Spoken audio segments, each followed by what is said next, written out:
Crap. Oh my god. My mic has been muted this whole time. Holy Jesus. No, it's kind of actually really not awesome. That really actually is upsetting. Because I've been talking for like 10 minutes.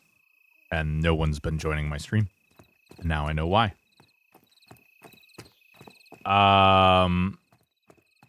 Yeah. I apologize, guys. I was talking this entire time, and I muted my microphone to do something, and then I forgot that I had muted it. Yeah,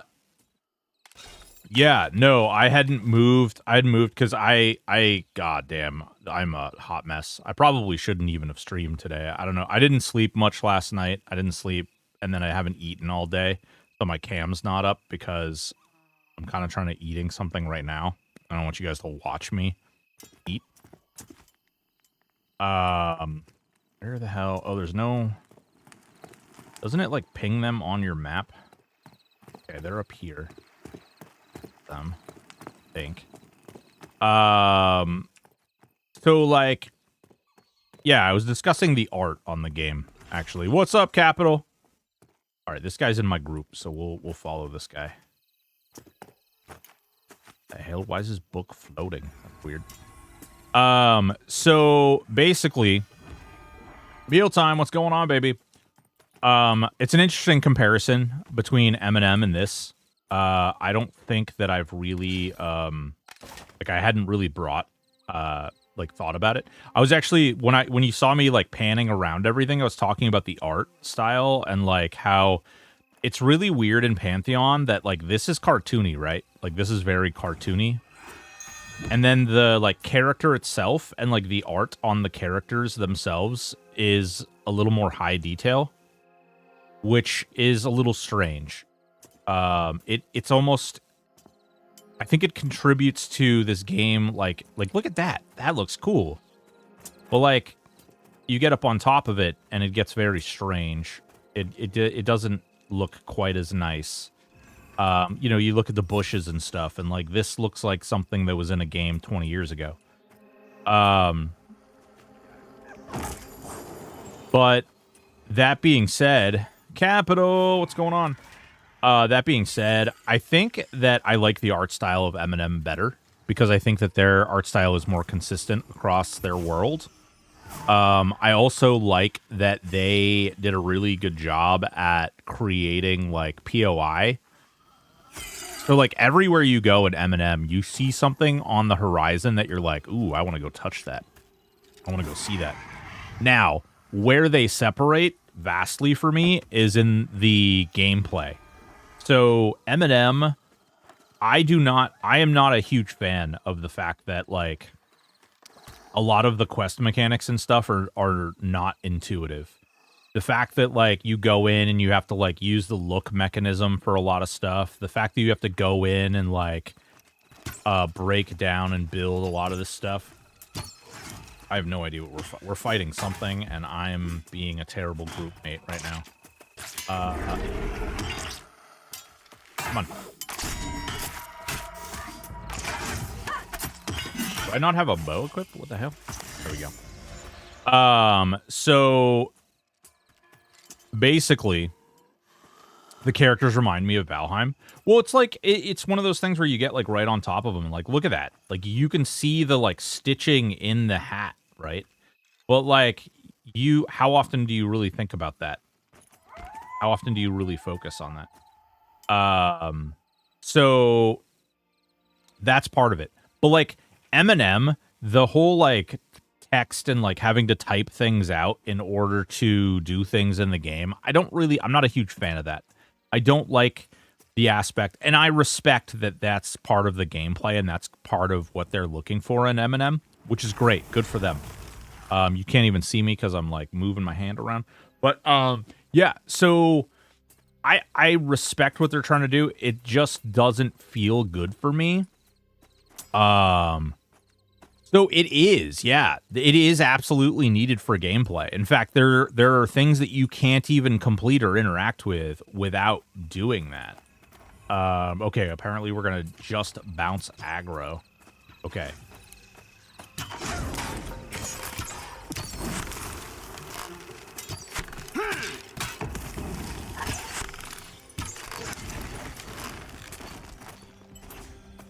What you're like? What are you? Are you kiting this around? Why am I foraging? Oops. Listen.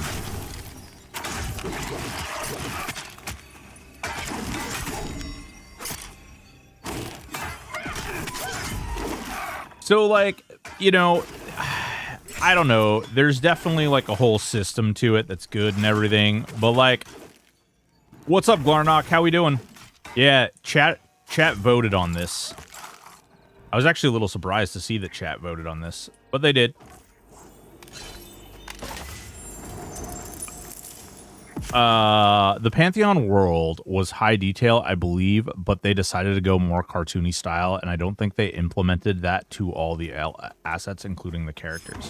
Yeah, I know they're like, and this is a little bit of a criticism to Pantheon, and that's that they are once again, like, they're overhauling their game, essentially, which I'm not sure if this point in the game that's really wise. I think that at some point you have to kind of say, okay, this is what I like, this is what we're going with, or this is how this is gonna move forward. I don't know. I prefer the gameplay in this more than I prefer the gameplay in M&M. But I like the aesthetic of M&M more than I like the aesthetic of this.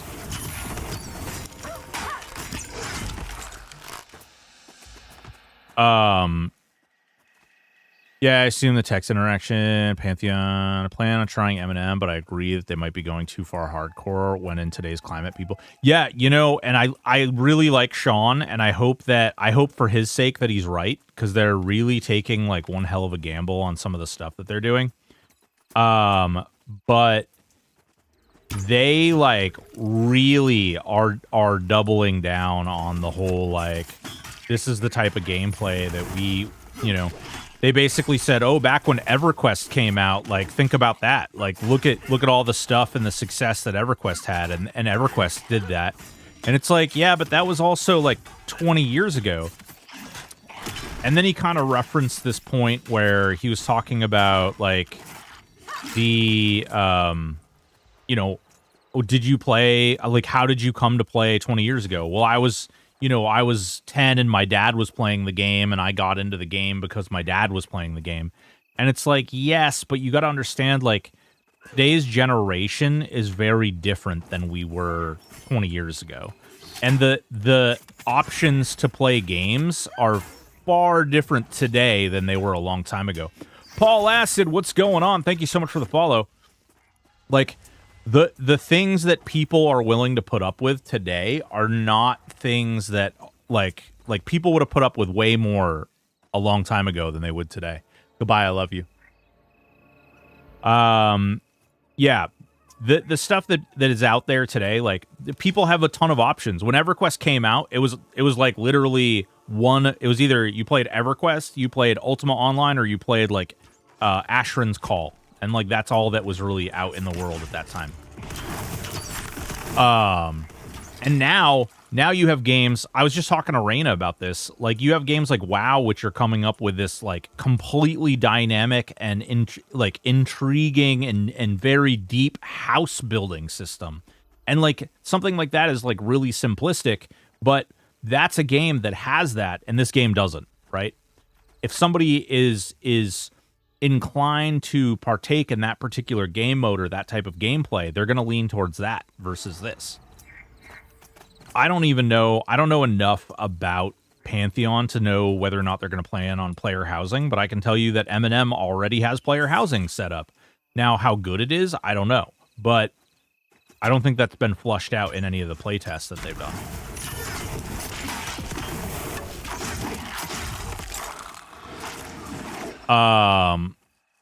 That being said, like, again, I do think that if M&M is going to choose to do that, Inson, what's up? I think that if M&M is going to choose to do a lot of that they're choosing an uphill battle for their game. And maybe that's okay for them. And frankly, like, I hope I'm wrong. That's no judgment on those guys, the makers of that game. And I really hope that they do well. They're all really good guys. Where are you going?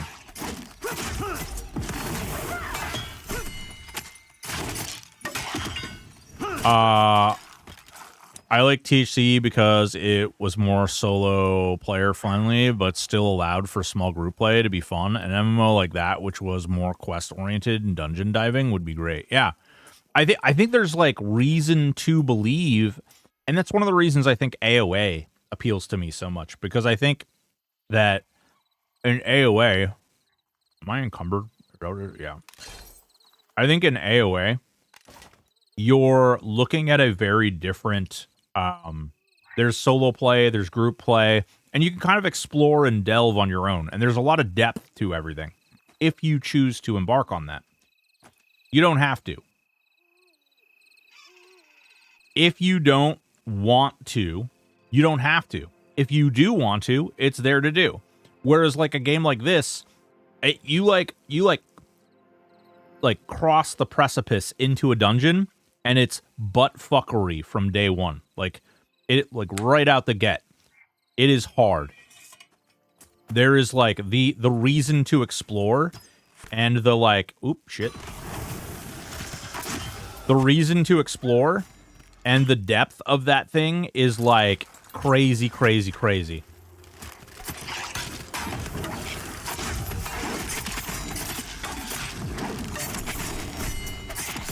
So you get into this space where it's like, you know, you need the group in order to embark on the gameplay, and that kind of sucks.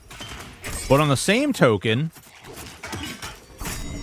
you don't want it to be so easy that it like invalidates the gameplay loop, that it makes it no fun or makes it feel like a slog. Butt fuckery from day one should be their new tagline. Lean into it. Hell yeah, baby. I followed Eminem like a freak, but eventually I had to admit it looked and played like a bad version of EQ and was made in a month. Yeah. I don't, like, I think the art style is really deceptive until you get into the game and you start exploring. I think that they've done a lot of really neat things with the art style. It's not quite like old school WoW art. It's better. And if you really get into, like, if you go up and you're like, I'm gonna inspect you. Hold on. Right. Like, if you get in there and you really inspect people and you see, like, the threading and, like, stuff on the leather and stuff, you can see that. You can see that it like, has those aspects. Because I actually, when I first looked at Eminem, I was like, oh my god, this art style is terrible. But it grew on me. And the problem is that while it grew on me, trying to find my Paladin Guildmaster using just the note that they left in my backpack was absolute dog crap. And literally took me almost 45 minutes to find. And what was worse than that is then I started an Elementalist or Mage, whatever their summoner thing is. I started one of those, and I was like, ooh, I'm going to try this out. This is going to be great. I can't wait. And I get into the game, and I'm, like, exploring, and I finally locate my Guildmaster, and I'm all excited, and I start the quest, and, like, it's all a bunch of, like, text commands, and, like, you have to be very careful. Like, you have to stand in a very specific spot, and then input a text command. And for me, personally, that was not fun. That was not fun. I didn't like that. I frankly, like, I think you can make your game hard and be community reliant without, like, rubbing all the lube off the dildo before you jam it in. Like, and I'm sorry that it's such a crude context. I just don't like the fact that, like, it doesn't need to, they're, like, creating needless, like, difficulty is different than making engaging gameplay or entertaining gameplay. Like, it doesn't need to be hard just to be hard. You can create dynamics. So, like, let's talk about fight mechanics. So one of the great things about EverQuest early on was that not a lot of people really understood the concept of, like, the Holy Trinity, where you have heals and tanks and DPS. And then you also have, like, crowd control. and the need for crowd control and efficiency around making sure that your group was like compiled in a certain way. And I don't necessarily think that you need to rely on having your group compiled a certain way. I can pass my... Wait, I don't need this. What?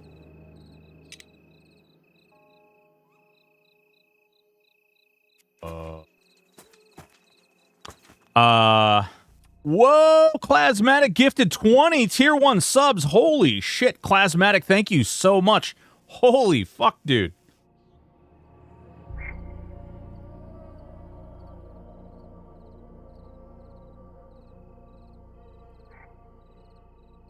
Holy shit, dude. Thank you so much. Holy fuck. Damn. I see we're on Pantheon. Yeah, Clasmatic, we sure are, baby. Holy fuck. Congratulations, Orly Poet, Papa Poe, Edzilla, Hitagu, I can't even begin to pronounce your name, Subby82, Knob4242, Methaniel, Insun, Cyberjarl, Astra Lunat, Year Zero, Monativna, Hero CT, Manute755, Gavinovo, Kazdea, Lucid Macabre, Mealtime with Dad, Space Brains, and Procrastination. Ooh. Yeah, we're playing some Pantheon. We're doing the Pantheon thing. Pantheon with our pants on.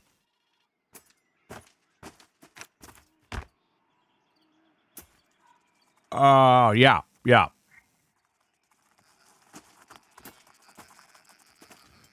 All right, I gotta go back all the way back up here. I like THC, but also less cartoonish, overly haul graphics. Love the look of M&M. I just don't have the time to game. Yeah, and that's my problem. 26 years ago, I woke up in Akhenon, tried pretty much every MMO since. Honestly, I don't know what I'm looking for anymore. I don't think anybody knows what they're looking for when it comes to MMOs anymore. The landscape is, like, really changed a lot. No, open him. Oh, wait, are we lagging? Lagging? Oh, there we go. We were lagging.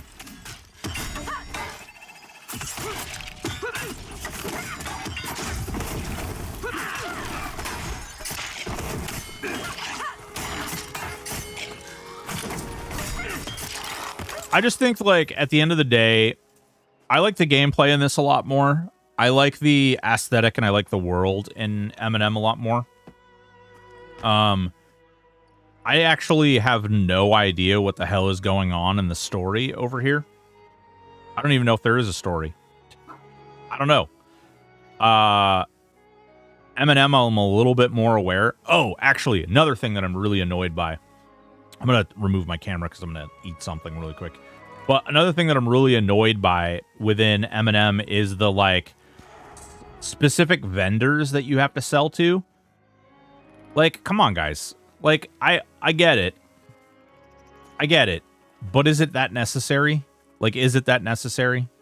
That feels needlessly... Yeah, they both do. Clasmatic, both Pantheon and M&M have WoW devs.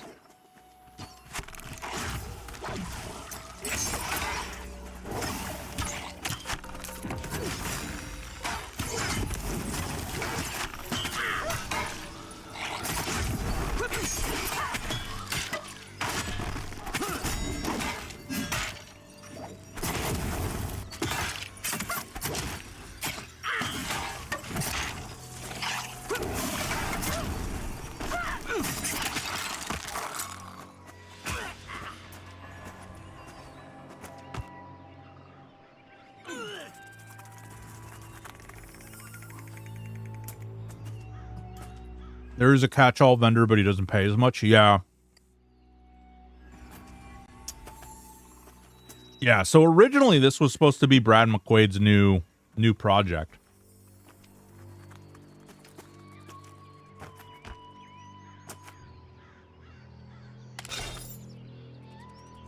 And since his passing, it kind of feels like they've, like, lost their guiding light.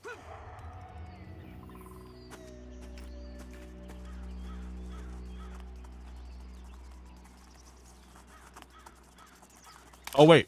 That's right. Somebody gave me a bunch of stuff. How does this compare? The real short bow. Oh, wow. Way better.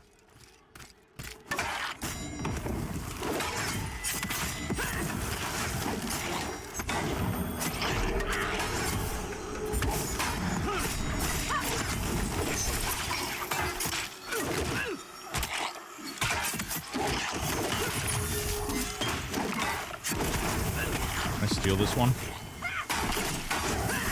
Come on, give me your aggro. Give me your aggro.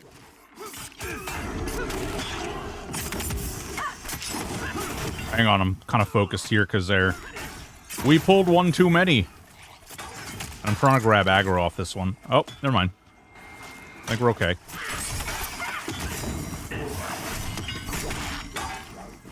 Besides the purchase, Paul Acid, no. There's no pay to play. That's it. Okay, actually, I'm glad you said that too. That is another thing that actually bothers me a little bit about M&M. And don't get me wrong, I think those guys need to get paid. And there's a huge...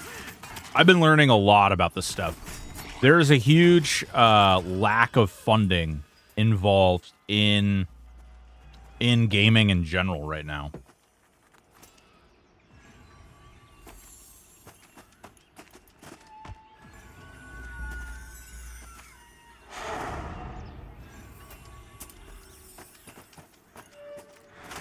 But what I will say, I worry, and maybe I'm way wrong, maybe I'm wicked wrong, maybe I'm all the wrong. I worry that M&M charging a sub in early access is going to result in the death of that game.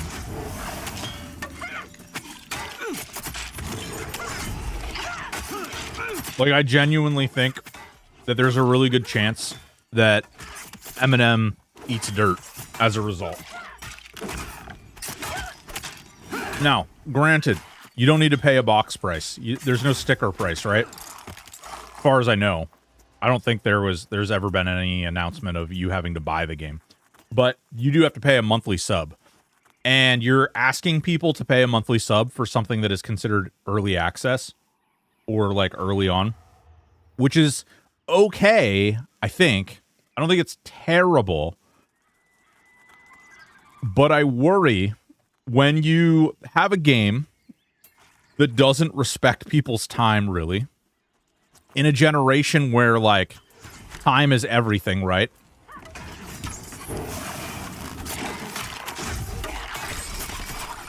I think you're opening yourself up to some nasty criticisms. AOA early access was pretty nice. Well, here's the thing. Would you pay AOA for what it is today? Would you pay $15 a month to play AOA?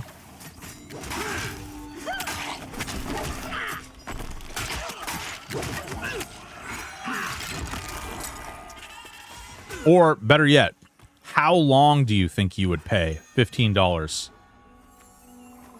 Like, how long? I'll pay whatever. Well, actually, I think that is a good example. Because I think there are people out there that share that mindset. If it stayed up all the time and no box price. Yeah. Well, I think at the end of the day, like, I think it's gonna be like, if you want me to pay for what is essentially an open beta, you shouldn't ask for a regular place. Yeah, actually, that's a really interesting point too. You could theoretically charge less. I'll pay anything if I'm hooked. How long will you pay? Like, how long are you a person who, like, sets it and forgets it? Like, do you set up a sub and then just leave it in place until, like, you remember that it's there? Or are you a person who, like, will play a game and then you'll play it for like a month, 2 months, maybe 3 months? For me, I'm usually a 3-month game player. Like, I will play something for about 3 months before I, like, click on, go to the next thing.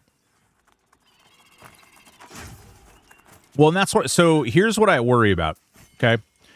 So when you have a game like that, that is, like, great and fine and dandy, that's good. Like, happy for you. Ooh, that is actually really fucking insanely good.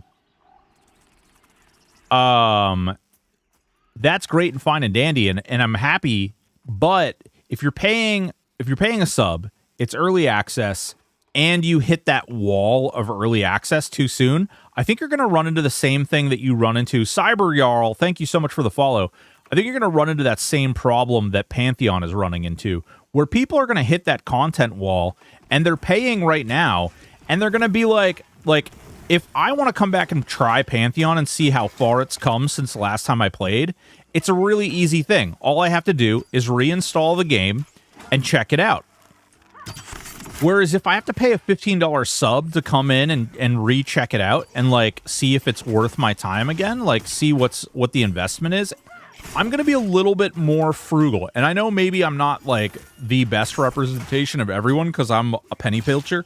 Like, I don't like spending money at all. I'm awful. My wife hates it. But as a result of that, I don't really, like, I pay attention to every penny that leaves the bank account. Like, I know what's leaving the bank account, why it's leaving the bank account, etc., etc. And to some extent, that is on me and my sort of, like, neuroses around that. But, crap, that is, like, substantially better than that sword, too. But the flip side of that is, I just don't, I worry that M&M might be, like, they need money to come in the door, right? Because right now, none of their devs are making money. They're kind of, like, in a place where they need to start producing some money so that they can really build up and continue building a great thing. I think that's great. I just don't know if the sub model is the road to take.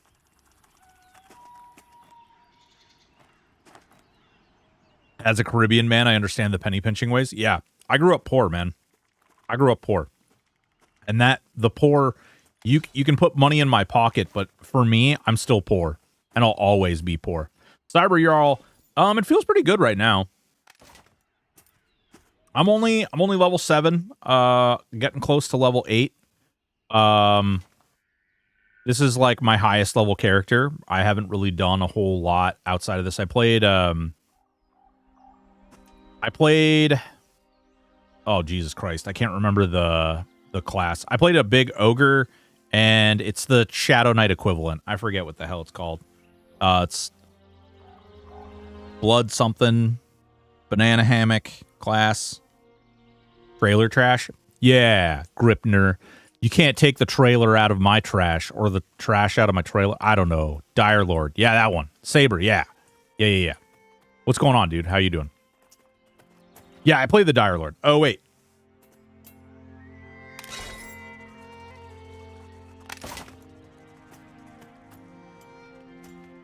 I'll kill that before it even gets back in camp. Blap, motherfucker. I had a level 20-something wizard. I really want to get into... They have the Red Keep or whatever it's called now that they just dropped. And I really would like to get in there and see what that's all about. I don't know what level it is. I don't know, like, where I need to be in order to, like, go and explore that. I would really like to check that out before I move on from trying this game out again. Like I was telling people earlier, like, the gameplay in this feels pretty good. There's nothing, like, about the gameplay that I really have too many complaints about. It actually has a little bit of an EQ2 feel to it for me. I don't know if, like, where other people stand on that, but, like, the way you, like, have openers and exposers and, like, look, I can expose, and then somebody else can, like, trigger that expose and do additional damage to it, which is kind of like the chain attack system that's in EverQuest.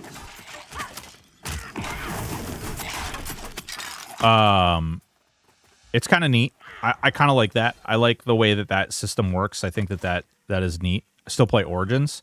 Cyber Jarl, it's funny you talk about that. We have Reyna, who hangs out in here normally, has been streaming over there. This stream comes from a private EverQuest server called The Hero's Journey, which recently, they got sued and there was a lot of bad shit that happened, and the server got taken down, and yeah, hell yeah, dude.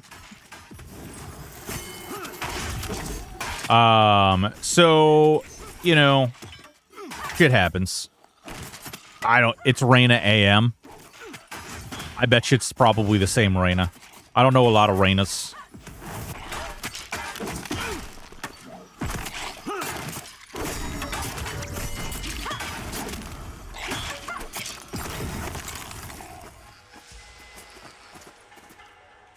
So I like the fact that like mobs don't really feel like I don't feel like we could like pull a ton of these things and just wipe them out either. It seems way too sweaty for me. Watch streamers get to level 25-ish and they didn't have a second to chat. Oh, really? Like it's that crazy? FFDV?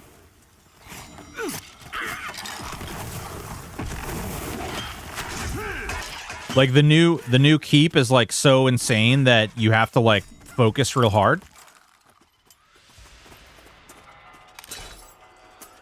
Oh, so close. So close. Yeah, Pantheon. Yeah.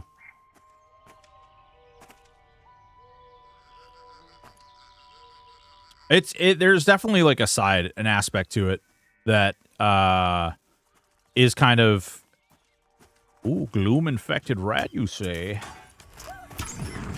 He parried my arrow. Screw you. He just dodged. There you go. Suck it, Trebek.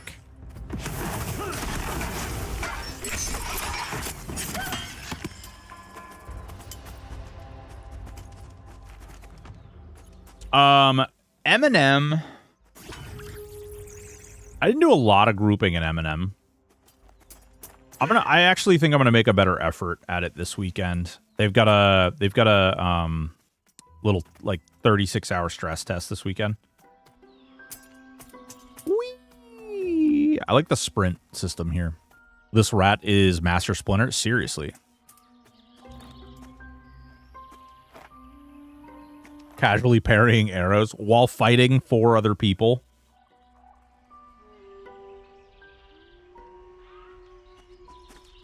He's just a bit of a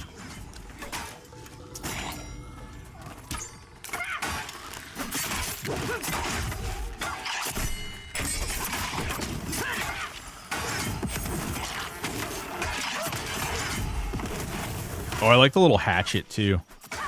I think this game has a lot of room for some really cool items too.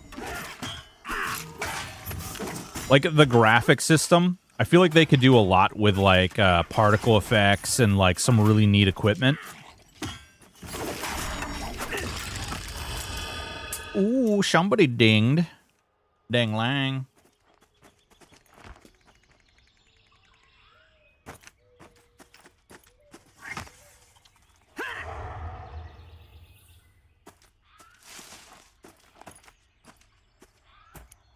I don't know.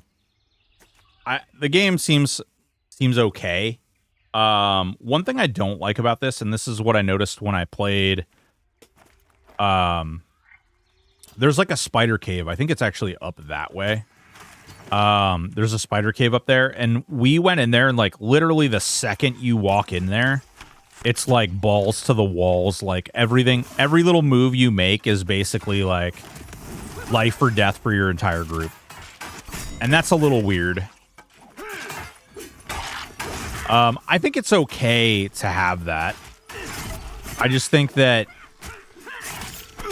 it's a bit much to like walk in the area to that level of difficulty. Like I think one thing that EverQuest did really well is like it progressively gets harder the further you go in. It's not like F my life the second you like literally you're like imagine this rock right here.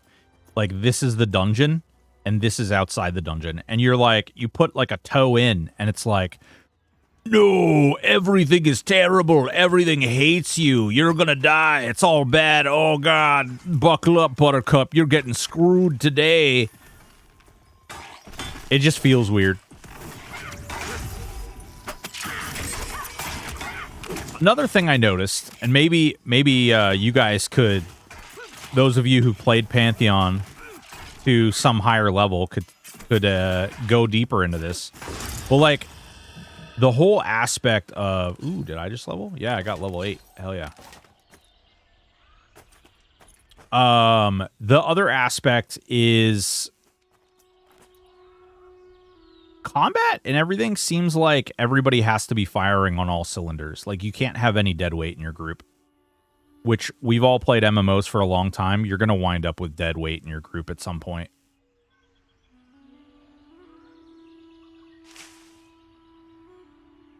Thank you. Thank you. Appreciate it, JT Perp.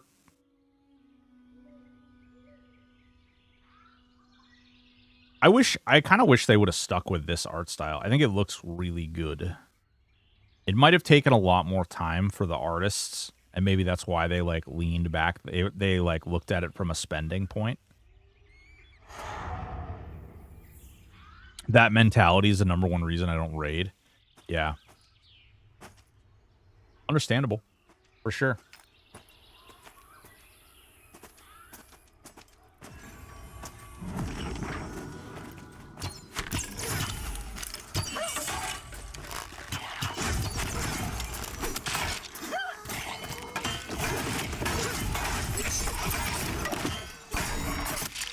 Games shouldn't feel like jobs.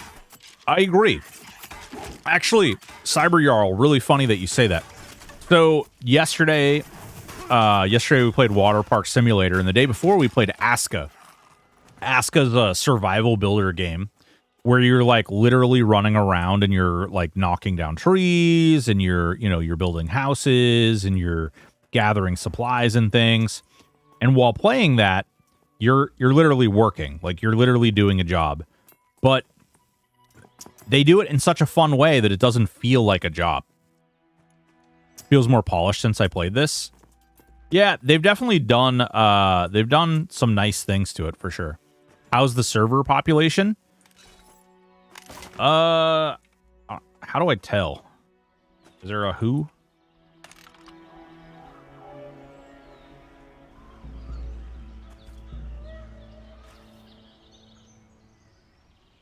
I mean, this obviously isn't everyone. Let's see. Looks like there's a handful of people that are level 50.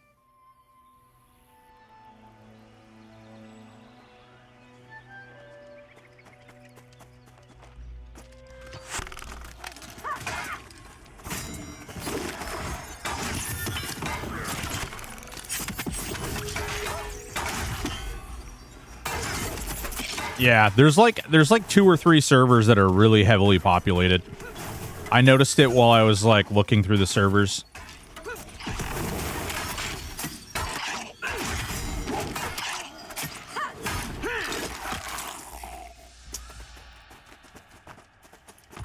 They still don't have, yeah, no map. They might not do a map. I don't know. I don't know if that's on their roadmap or whatever. Ha ha ha, roadmap. Map. Ha ha. I made it funny.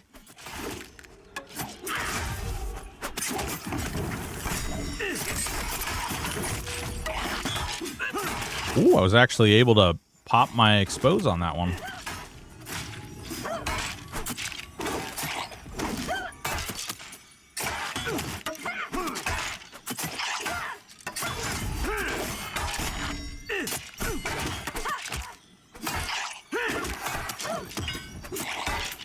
Assume it depends. I think they purposefully didn't include a map in game, but don't quote me on this. I don't think they did either. I think that's true of M&M and Pantheon. Seeing the projects of 3 former EverQuest devs and like what they've come up with and how they've built has been pretty wild. You obtained a map from an external site? Yeah.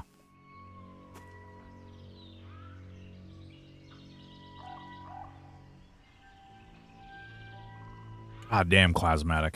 Holy cow. 20 freaking gifted subs, you savage, you.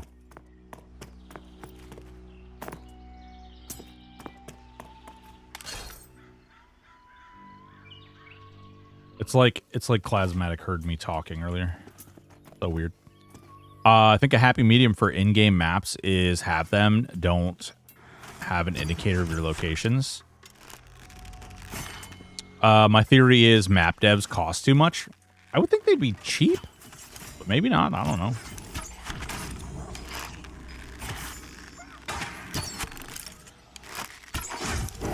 Well, I appreciate you, Class.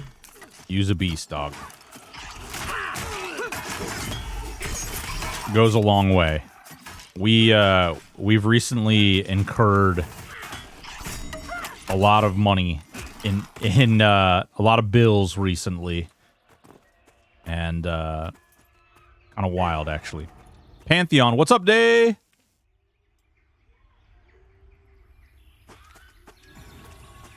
The internet says they want to do a basic in-game map, but no rush. Yeah.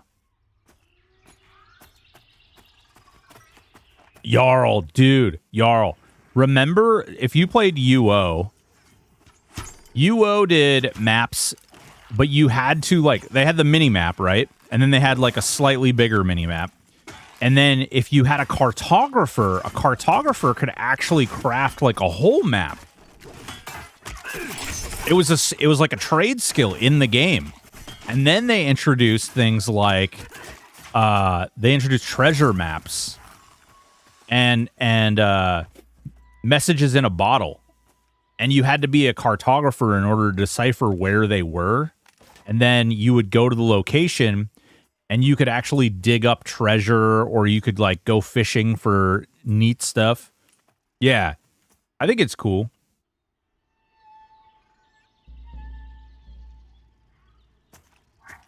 Okay.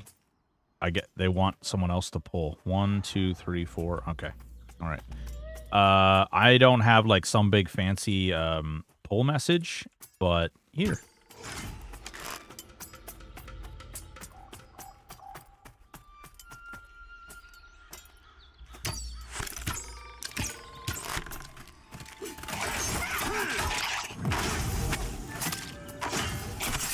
Haven't these guys been asking for money since Obama was president?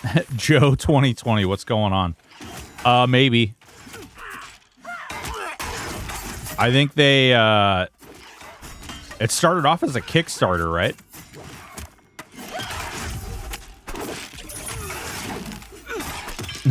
The pull message is just you running back to the group. Oh, God. I'm a ranger. Don't let me die.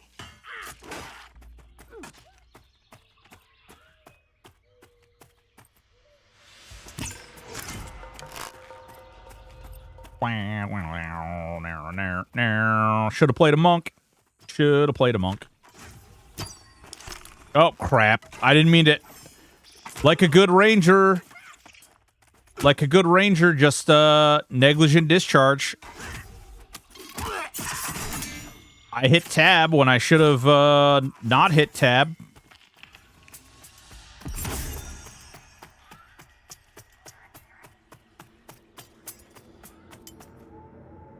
Yeet. Holy crap. 6 people. Yep. It happens at your age, yeah. Negligent discharge is more of a bard thing.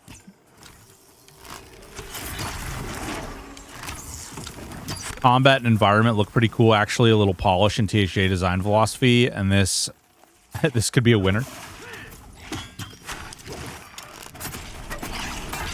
Man, yeah. Is Bards in Pantheon yet? No Bards in Pantheon yet.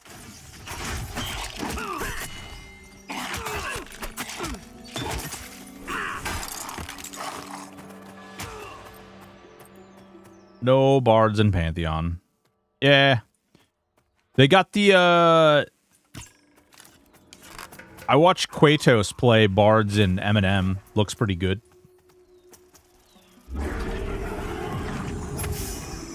I know a dev team that loves bards. Love bards. Love bards.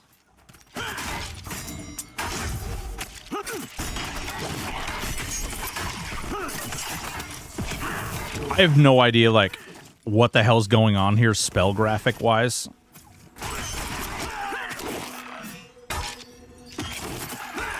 Things are happening. Stuff is dying. I'm healing. He's taking damage. All the right things appear to be happening.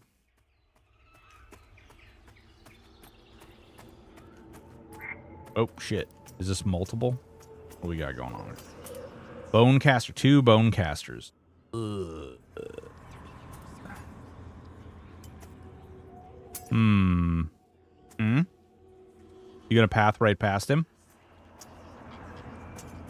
Yeah? Oh, yeah. Yeah. Boop. Got him. No, don't hit me with curse bolt. Ah, pull 2. You have an enchanter in the group, do I? Is that what this is? Is that what the symbol is? Oh, okay. Am I crazy or did they improve the grassy terrain graphics? I don't know. I play it on max. The game's pretty soft when it comes to like resources. Enchanters are weird. They suck at soloing. Bruh. Nether Terror, what's going on?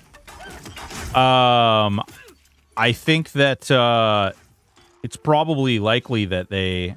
Wait, do I need to eat something? Do you actually need to tell your character to eat? Bat meat. I know. What? E? No. I? What the hell? I know there's a button that opens everything. There we go. Flask of water. Stale bread. Flask of water. You actually have to click these? They don't auto-eat? Oh, crap. Hate it here. Why we can't have nice things, you fucks. Alright, let's see here.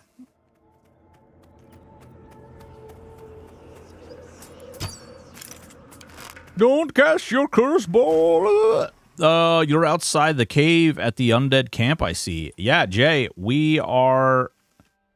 it used to auto unless they change it. Maybe, I don't know, I just noticed that this thing started blinking at me. So I just decided that I would eat and drink. I don't know.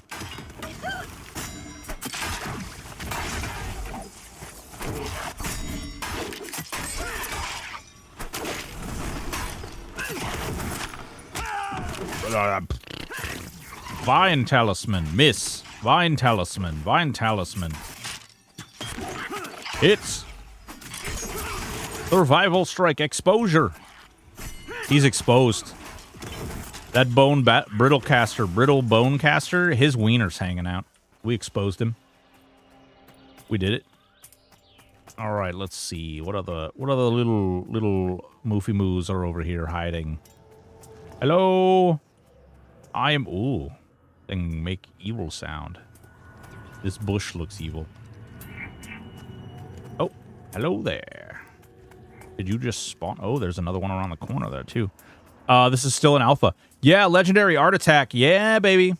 This is still an alpha. Yeah. Or early access. I don't know what the frig to call it. The game has not officially come out yet. First time seeing this game. How's it compared to the other EQ-like MMOs in dev? All right. I'm gonna put the criticisms ahead, okay? Because I want to end on the good things. The criticisms are that it has taken them 11 bajillion years to get to this point. Is this point a good point? I think there's room for improvement.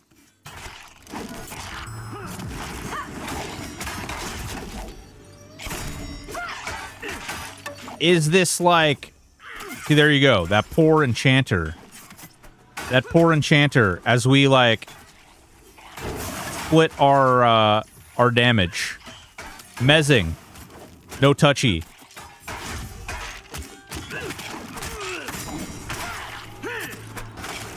It's like, it's a good game, I think. Like, it feels good, and the bones feel pretty good. It feels kind of unfocused.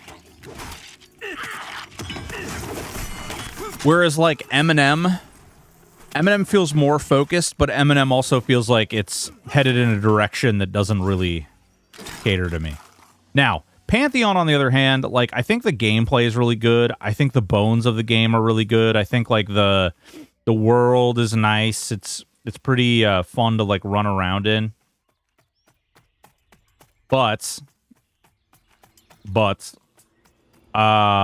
I do feel like they should be like a lot further along than they are.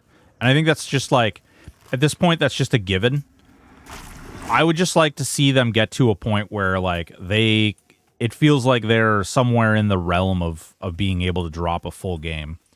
I think that like at the end of the day, there's a lot of room for kind of getting shit done, if you will.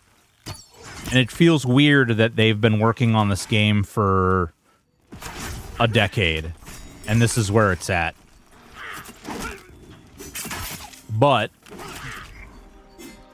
if they could get past this point, if they could continue showing more like growth, ingenuity beyond this point, I think that this has a lot of promise, and it could be a really fun game.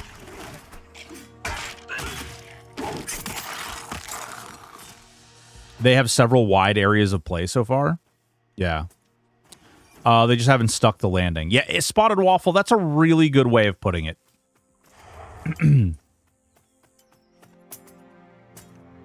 It just feels like there's some more polish that could be applied, you know?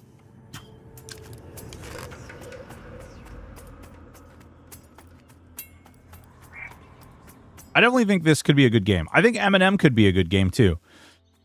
I just hope that I hope either one, I'm wrong about my Jesus. Sorry for clearing my throat. I think M&M has a lot of promise too. I just hope that they realize, or I hope either A, I'm wrong, or B, that they realize early enough that they can sort of like set a new course, like before things become catastrophic, you know?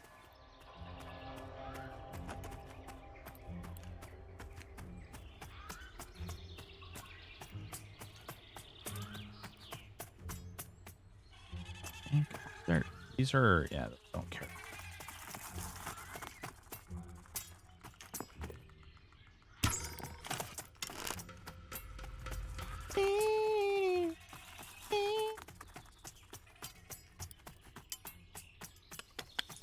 Guys got to go cook burgers on a grill.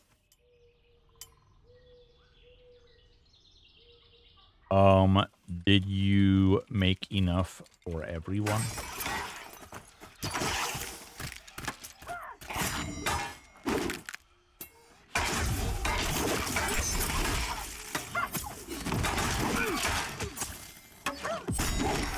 What's going on, Henry? How are you? So, I don't know. Like, I'm having fun playing this. I don't think there's, like... God damn. Hold on one second. I'm gonna mute for a sec.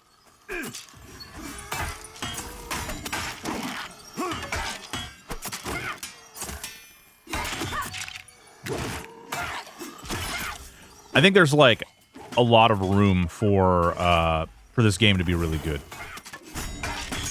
Will it get there? God, I hope so. Doing well, man. Doing well. I played this back last year or first part of 25 for a couple of months and actually heard of M&M while playing this. Yeah. Omni, weren't you present? Weren't you present for the vote yesterday? The viewers voted. The viewers decided.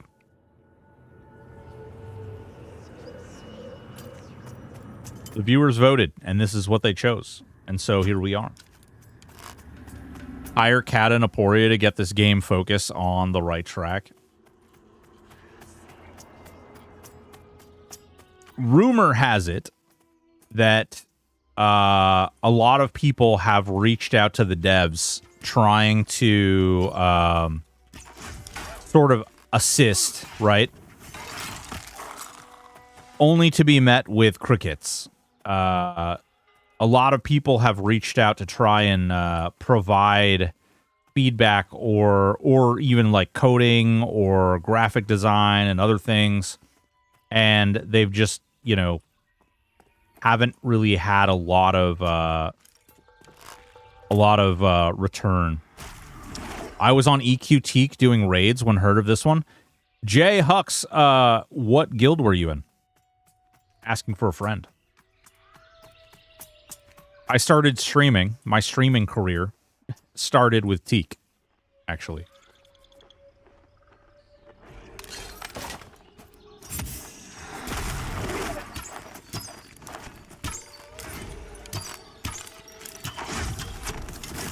Get wrecked. Oh, my muscle tremors. He gave me the muscle tremors, guys.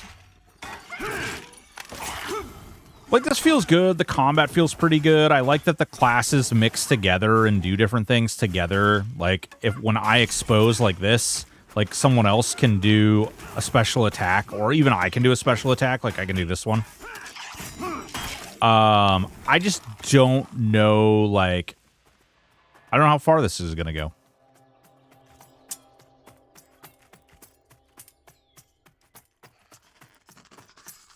Bum, bum, bum, bum, bum, bum, bum.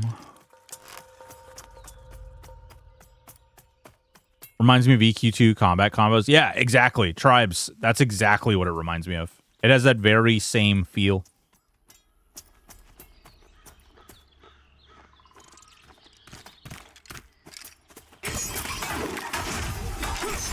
Listen, Omni, if we were playing Water Park Simulator, we all know that you'd be standing off smoking a cigarette the whole goddamn workday. Oh, sorry, little Awa. What's up? What class are you playing? Buffinators. What's going on? We're playing a ranger.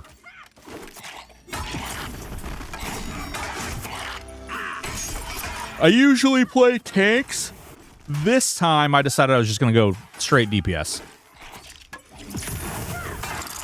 Vape, but yeah, or browsing reels. Jesus Christ. I'm feeling the call for a Shami. Hell yeah. Well, when I logged in, granted, my microphone wasn't on. I did offer to, we did talk about the possibility of, like, doing some grouping with people on stream. Which, you know, maybe we'll do. Right now, I'm in this group. For the buffs, yeah. Understandable.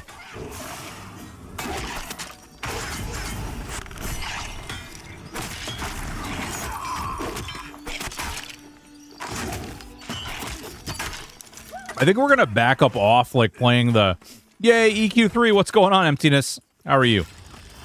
I think we're going to back up off, like, switching a bunch of games for a little while. I'm going to stick to playing kind of the games that I've been playing lately. I don't know if we're going to do, like, voting or how I want to, like, break it up. I got to redo my schedule and everything. I got to figure all that out. And then we're doing the big fundraiser thing on November 1st from LA, which is really exciting because, you know, who doesn't want to go to LA? I'm doing okay. I'm doing actually, you know what? I'm doing better than okay. I'm doing pretty well, actually. I am doing okay.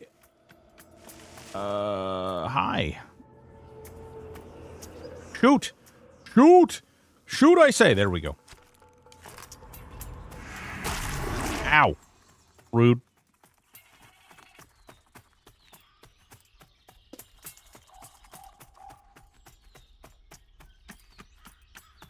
Black Moon Rejoiners. You know, Reyna has been bragging about this dang new WoW expansion like it's freaking cool. Apparently there's all kinds of new housing and stuff. Do we even look at WoW? Do I give it a little spin? Is there... Yes, there is a Shadow Knight equivalent. Yeah, there is. Dean, what's going on, baby? Did you decide that you're going to pay for the... Are you going to pay for the water park today or what? Did WoW drop an expansion? They haven't dropped it yet. It's coming. It's got... You're going to have player housing. And I guess the player housing is, like, pretty soul-changing. It'll alter your life in a big way. I play all the classes that interest me to level 8 or 9. I liked it. Now just waiting for the finished product. Yeah, Henry. I get it, baby. Yeah, I haven't played WoW since Legion launch. Actually, wait. What was the one that came out after? Was it Battle for Azeroth that came out after Legion? Or was it Shadowlands? I played up until that. I didn't buy that expansion, whatever that was.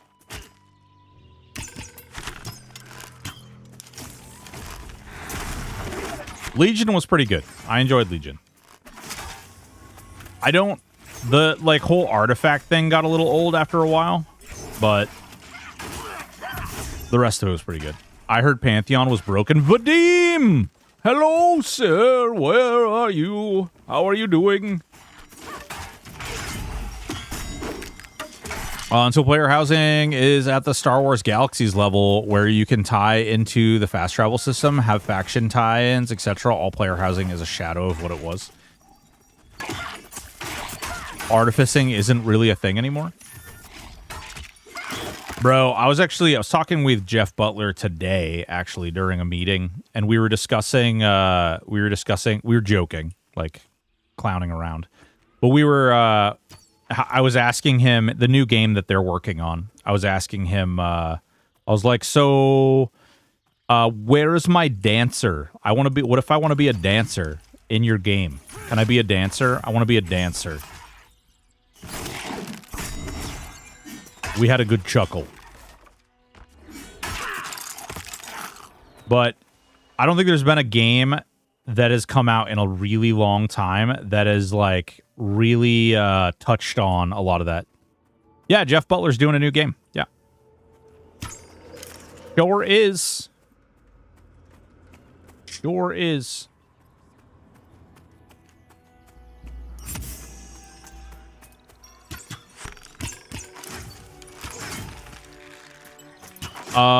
You want a dancer? Let me get you into Final Fantasy 11. I've been meaning to try this for like a year. What server you're on? Soylent Green, I'm on Storm something or other. I don't even fucking know, honestly. It's whatever my characters were on. And it's like Stromlum or Stormlum or something. All my characters got moved because they like crunched the servers.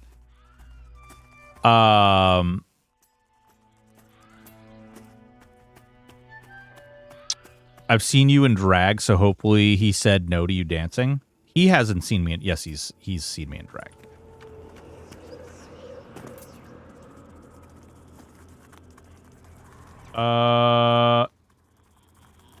Where are the XP skellies? There we go.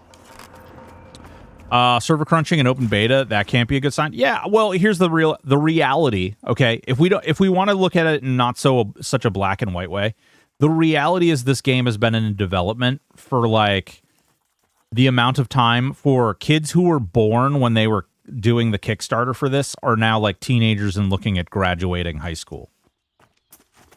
You know what I mean? And that kind of feels bad.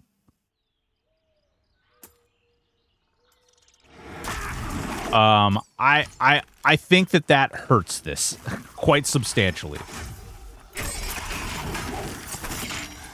That being said, the game is fun, okay?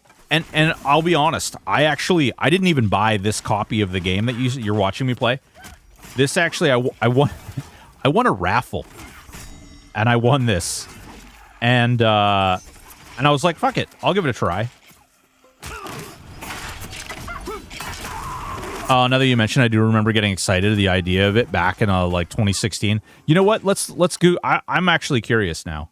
I'm curious. Let's Google it.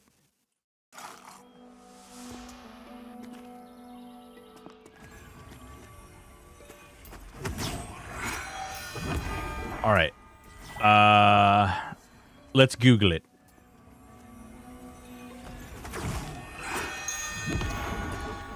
All right. Let's see here.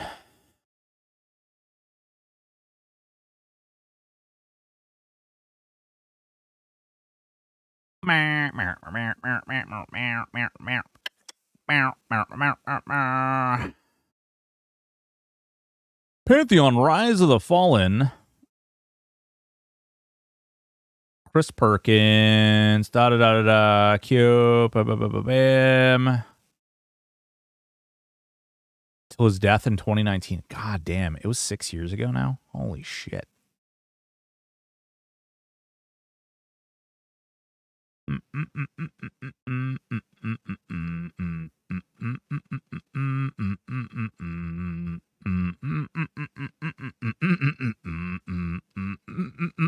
$11 years. This game has been building for 11 years.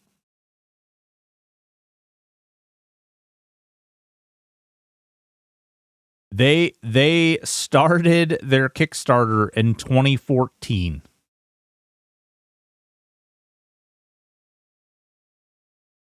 Yeah, it's nearly 12. So, like, bruh. Well, listen, I don't want to speak poorly of the dead, but Brad had some extracurricular activities that were not conducive to living long. If you catch my meaning. I don't. And this is one of the things. This is one of the hurdles. It's one of the hurdles that I think that a lot of games are facing now. Like, you can't. I think there's a period of time where like game devs could kind of like lax it, and I like, this is no criticism, but I do think that there are certain people on dev teams that can lackadaisically like move through the industry without like. There's a lot of waste, meaning time wasted, and like people not like really towing the line, and it shows when it comes to a game. When you think about a movie, right? Like, think about a movie being created. Like, it's basically balls to the walls for like 3 months, and then everything goes into like editing phase, right? Like, all tons and tons of hours and like thousands of hours go into editing. And then while that's all going on, you know, there's other things that are happening as well. But like, it's just nonstop, right? And so when you're creating a video game, I think there's a sense of that same thing now, especially if you're trying to create a game that's like, you know, a showstopper. If you're trying to do something that is like way above and beyond the means or the current climate of gaming, you're trying to like step way outside the box. You need a team of people who stand behind that idea and that concept. And I think that like the more and more I get exposed to people who are on these teams and working on these things, it's really interesting to see those who have passion for what they're working on versus those who don't. And I'll tell you straight up, you'll know those people because someone who has passion on the project isn't talking about working. They're literally like 4 o'clock in the morning, they're still awake working on the game, and it's not work to them. They're just producing. They're just like, the workflow is there. They're putting things together, which I think is really big. Rip Brad McQuaid. Indeed. You know, they have an NPC actually for him right here. This is, if you guys don't know, this is his character's name. Aradun Mithara is Brad McQuaid.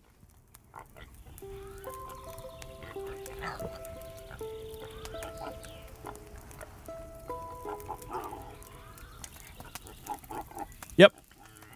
And he was a ranger, and he wore the green armor, the thorny vine. This was him. Yeah, it's pretty cool. And actually, funny enough, he even had like a little goatee and stuff.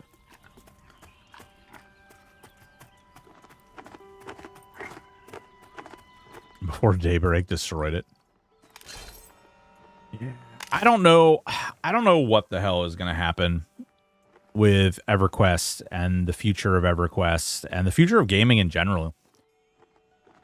I think you guys, I don't know if you guys have seen, I haven't read an official story on this, so hold on. Before I make this comment out loud, let me make sure I read it.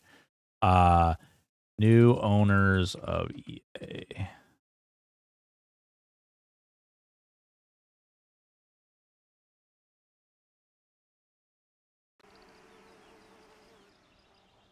Let's see. Yes. So they plan This new company that owns EA is planning on firing a huge amount of the people who worked there and basically filling their jobs with AI.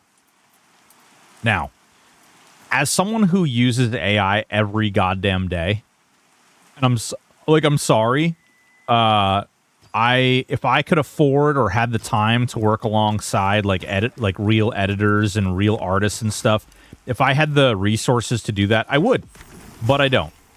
And unfortunately, as a result of that, I do use a lot of AI. And you know, I know that potentially puts a lot of people out of work and things like that, but there's really, like, my other options are just not create content, not do what I'm doing, and I'm just not going to do that. That's not... I have a tool that's there for me to use. I'm going to use that tool. But I do agree that replacing a ton of jobs, especially in game development, is totally different. Boss, what's up, baby?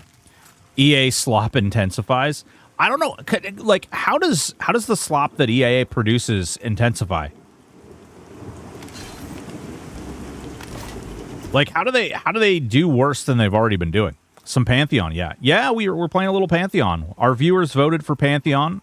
It's been going really well. It's been kind of fun. Broken works with tools. Oh, I work the tool all the time. How many classes are there now? Man, you're totally asking the wrong person about that.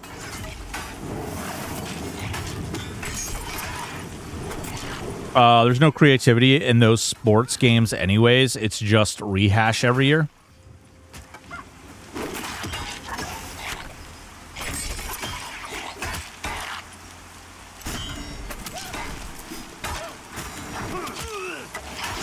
Whap!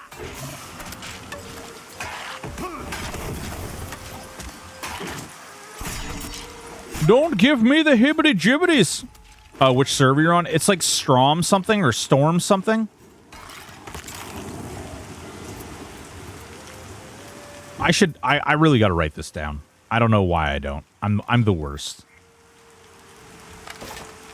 Stormana. There you go. Stormana. You know what? Thank you. Thank you, Crushneck. Appreciate you. I'm gonna write that down. In fact, I'm gonna change the title of the stream. Stream Manager. Edit. Stormana. There we go. There we go. Thank you very much. Thank you very much. Appreciate you. Good show. Good show. Necro. What's going on, dude? It's going well, man. We're just, we're doing some XPing. We're doing some killing. Killing like a villain. No, don't dodge my attack.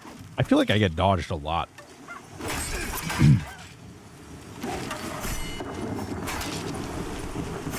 Come on, mother lover. Why does this game look good, but the tune look like poop? Medics, because they use different kinds of, they're different art styles, because they've revamped so much of it, and, like, certain things didn't get revamped, so... they'll probably change again before release. Oh, God. Don't say that out loud. Oh, yeah. Level that DPS, boy, up so we can play. That's right, baby. That's right. Boys and girls, ladies and gentlemen, if you don't know who Quatos is, the Quatos dog, the Q dog, he also plays EverQuest. He also plays Pantheon. He also plays a lot of MMOs and a lot of other games as well. Lately, he's been playing a lot of Megabonk, which I gotta respect. I gotta beat his score because he's a savage, and right now he has a higher score than me, and it's unacceptable. So we've gotta go ahead and beat his ass. More like Quacktoes. He's also been playing a lot of what is it called? Baby. Was it baby feet? Baby. Why can't I remember the name of this? Baby legs, baby butt, baby back, bitch. I mean, baby steps. Yeah, that's the one. Yeah, that's the one. The look of the gear was one of the things I found to be Yeah, I'd be curious. I mean, I haven't gotten very far in the game, so I don't know if the gear like starts to look better. This shield looks really good. That looks good.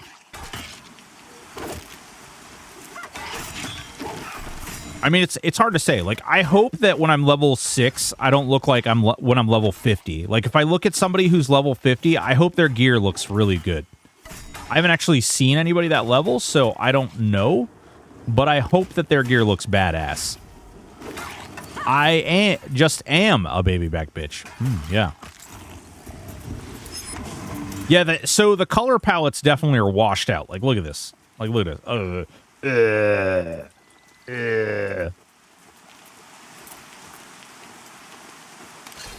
I highly recommend downloading mods for it. Check out Melon Loader. Hydrate? You want me to hydrate?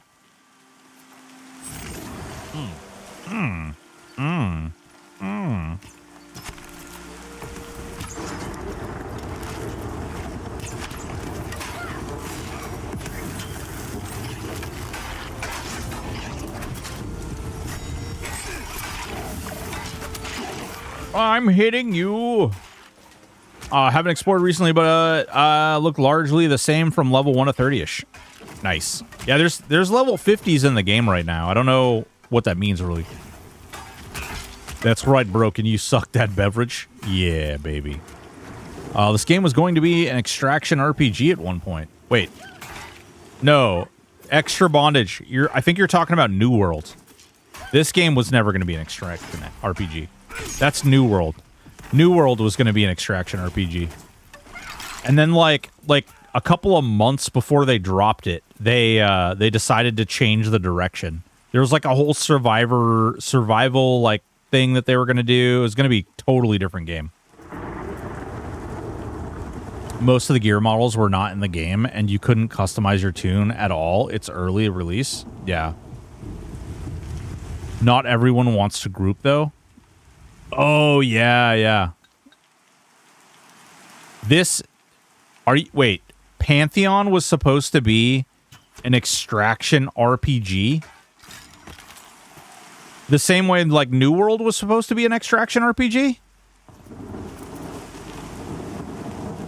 Oh, but it was a game mode.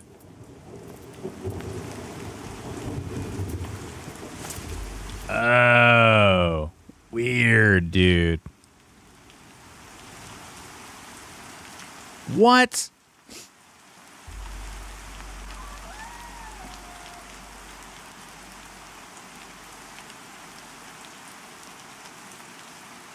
Oh my god. Oh,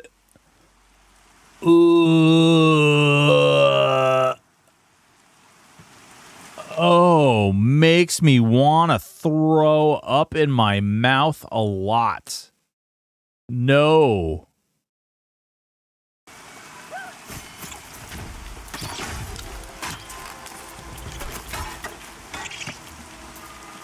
Oh, dude, no. Hey, wait a minute. I can skin you, little bat.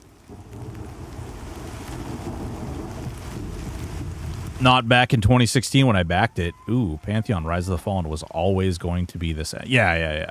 It's just two different games, right?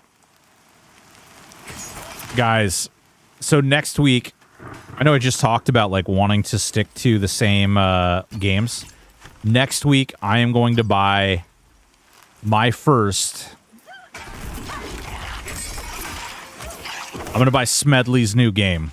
John Smedley's new game. Which is a shooter. And I'm hoping it's going to be good. I'm trying to support. No, it's it's called Reaper Actual. And it is a like military spec ops kind of shooter with a you'll have a base, like a home base for your thing. It is Planet Side meets Tarkov meets like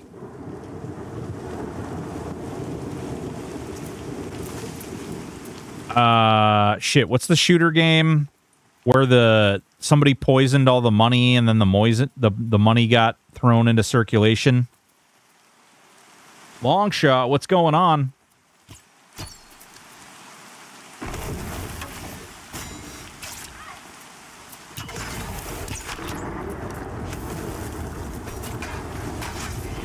Crunch. That's called Congress. What's the game called? No, that's what I'm trying to... I can't remember. I had no idea Smedley was still relevant. Yeah, Smedley's still doing games. Currently learning Delta Force. Shit, what was the damn game called? It's, Yeah,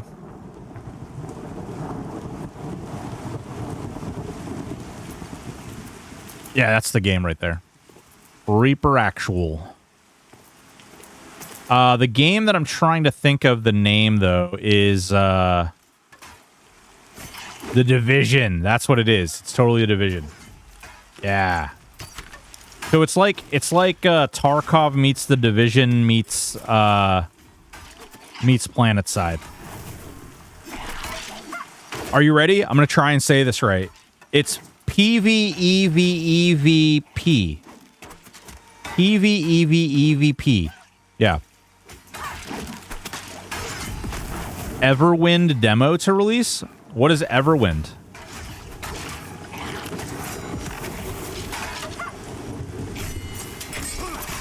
Oh, Henry, I'm sorry, dude. Yeah, YouTube plays a little bit behind.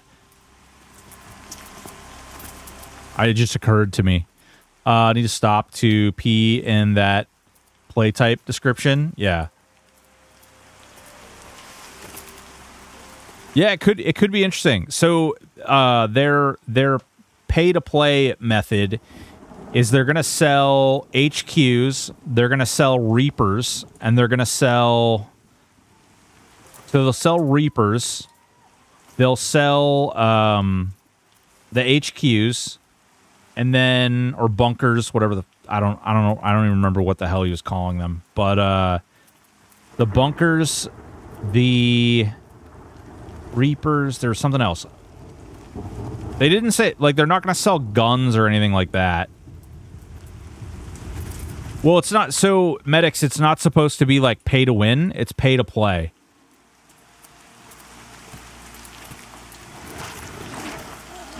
Oh, interesting. Interesting. Okay. Oh, right. I'll stick to Tarkov, yeah. So there's this interesting mechanic where you can, like, go around and you can, like, loot areas and you can quest and perform tasks in the world. And the more you do, or the more aggressively you do, you build what's called heat. And that heat allows people to attack your base or your bunker.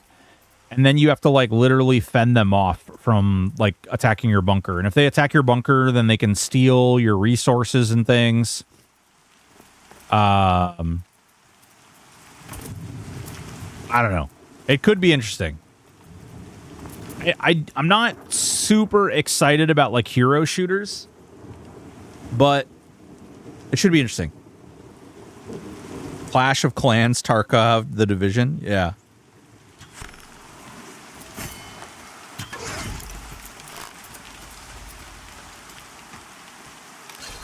I don't know. Like, I think there's...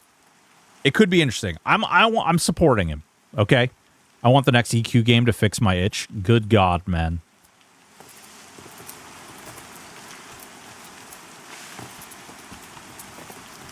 I'm not gonna lie. There's definitely been like an empty hole in my heart where THJ used to sit. As you were talking about earlier, the thing that has 2As nice about THJ was, one, that I could log on and get stuff done solo, but was fun for group and harder stuff, and 2, the possibilities is here. Yeah. Anything like that on the horizon. So here's the problem with that methodology, or that, like, system of gameplay. Do you see what the downfall of THJ was? Like, as soon as they could stop, like, they couldn't release content anymore, everybody was, like, super bored, and, like, people started running away in droves. The problem with coming out with a game like that is that you run into that sort of issue, which means it has to have a lot of alternative gameplay options to essentially keep you in the game and keep you interested in playing. And I don't know, like, I don't know of any games that really have that level of depth. Yeah, it's content burnout.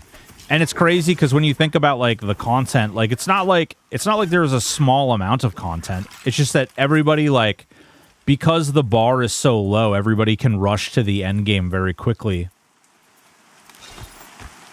It's one of the things that actually Daybreak Games mentioned in their lawsuit.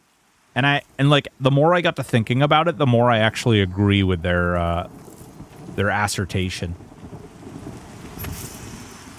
I feel like THA was a blast for nostalgia purposes, but the gameplay itself felt 98% designed for solo play. It didn't remind me of playing EQ at all.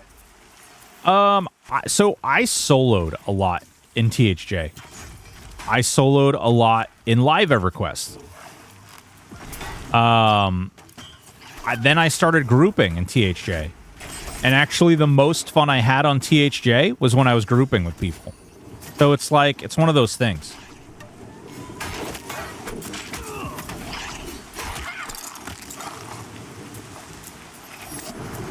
I liked in EQ how becoming powerful enough to solo something was cool, or being able to solo was a mark of skill. I love grouping. I love grouping too. I just don't like being forced to group. I don't like being, like, existing in a space where I can't play the game unless I group. I don't like that. Because it immediately ruins the game for me. I don't want to spend 2 to 3 hours finding a group, spending 1 to 2 hours before the first person has to leave, the group potentially either breaking up or, like, leaving. There was enough content, to be honest. So much to do with alts. P99 kind of proves that zero content still holds players. Yeah, Becken, you're not wrong. Although, I read an MMORPG article about, what was it? Was it Overpower? I'd have to think about it again, but my brain is mush because I didn't sleep last night. But there was an article that I recently read about THJ where they were basically saying, like, that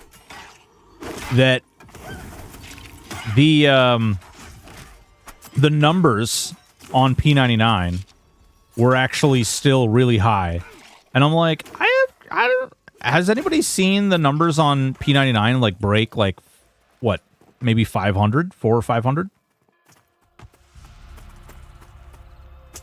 I played Phantasy Star Online for a while, and it was kind of similar. Nice. Yeah. No, Beck and I agree. I think THJ was way more like a like an ARPG.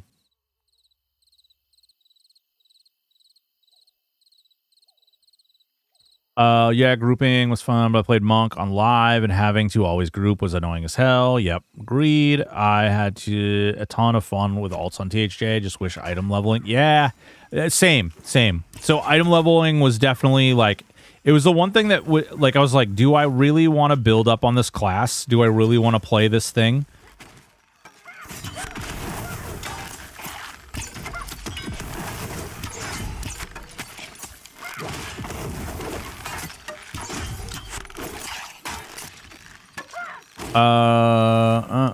I don't think I do think somewhere down the road THA will be made by EverQuest, or they will buy out EQMU like Rockstar. There's no reason to buy Medics. There is literally no reason for them to buy it out.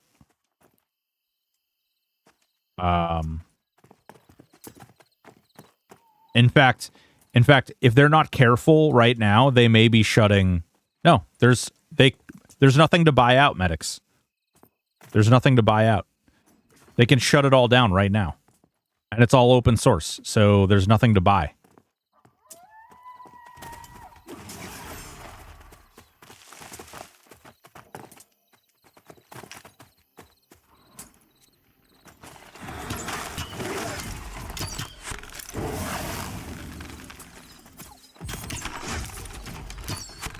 So is GTA 5? I don't know what you mean. P99 was regular in the 900s late last year when I was still on it. Yeah, when I checked it, actually, let me check it right now too. EQ, man, I'm getting a lot of pages. Emulator.org. See what the numbers are at right now. P99 Green is 531 players right now. So that's not bad. During like quakes and stuff, they probably break 600. They don't need to buy the code from THJ. In fact, under the current court order, that's one of the things that they're looking for clarification on, because they, like, it might all go bye-bye.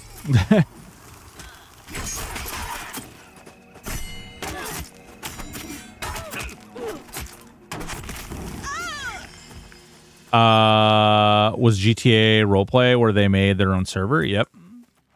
Yeah, but that was all condoned by Rockstar. Daybreak Games has decided they don't condone it.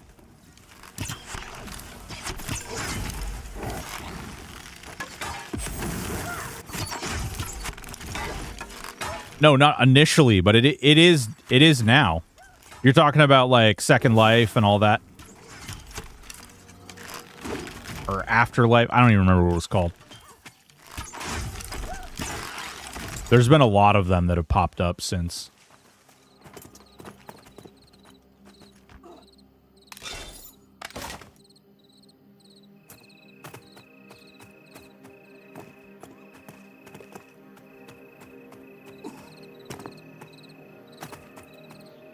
It is now after Rockstar bought out 5M for their own code.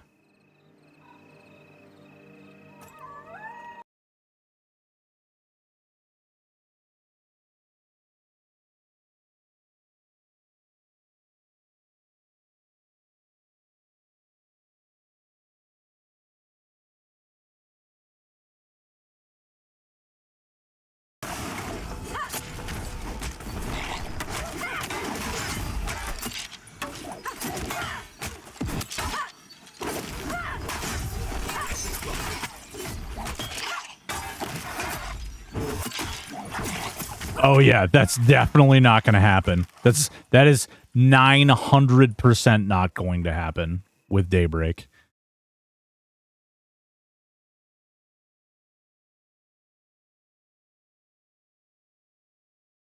And it looks like the way that they handled that was a completely different circumstance too.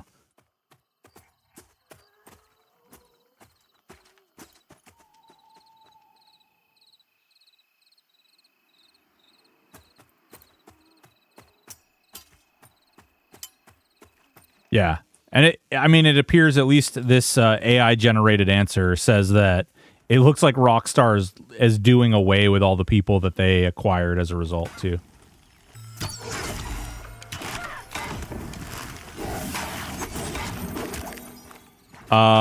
They did it to keep the community. Yeah.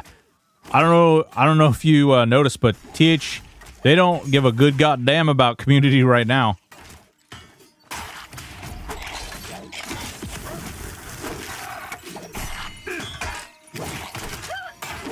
Oh no. Like it's the way it's headed. I don't know what's going to be left of a community, unfortunately.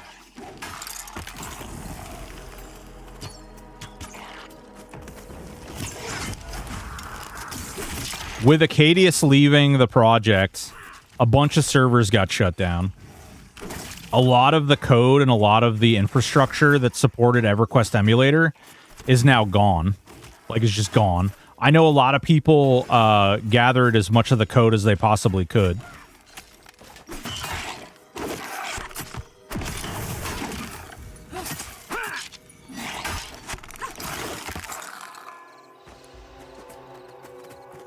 Yeah. Yeah, Corey. That's part of it, for sure. I don't know if THJ got greedy. I don't think it doesn't come down to greedy. So, you know what I found out? All right. I'm just going to say this. I did find out. So you want to know where the $100,000 number came from? So THJ put out a statement early on in the lawsuit, like slightly after the lawsuit itself was announced. They put out a message basically saying, hey, guys, we've been authorized to continue accepting donations. As a result, we've found out that all our donations can go to helping fight the lawsuit. And so all of that money that they raised to help fight the lawsuit, there was a lot of people who kind of came out of the woodworks to put this money in. That's what they're referencing. They're referencing the money they raised by people donating extra so that they could fight the lawsuit. Kind of goofy. A little weird. But it's the only data. It's the only data that Daybreak has, which is one of the reasons they're using that as like they're like, look at how much money they're making. But I also don't think it's quite as clear as like, it's not quite as clear as like they got greedy. So much money went into like upgrading the server, went into the server operations, went into building stuff, went into creating like entire systems to allow the server to support the amount of people that were logging in. Like, and was that like, what's the word I want? Did they go through like people like bidding to make sure that they paid the fairest price on things? No. And in many cases, I think they paid probably over what they should have.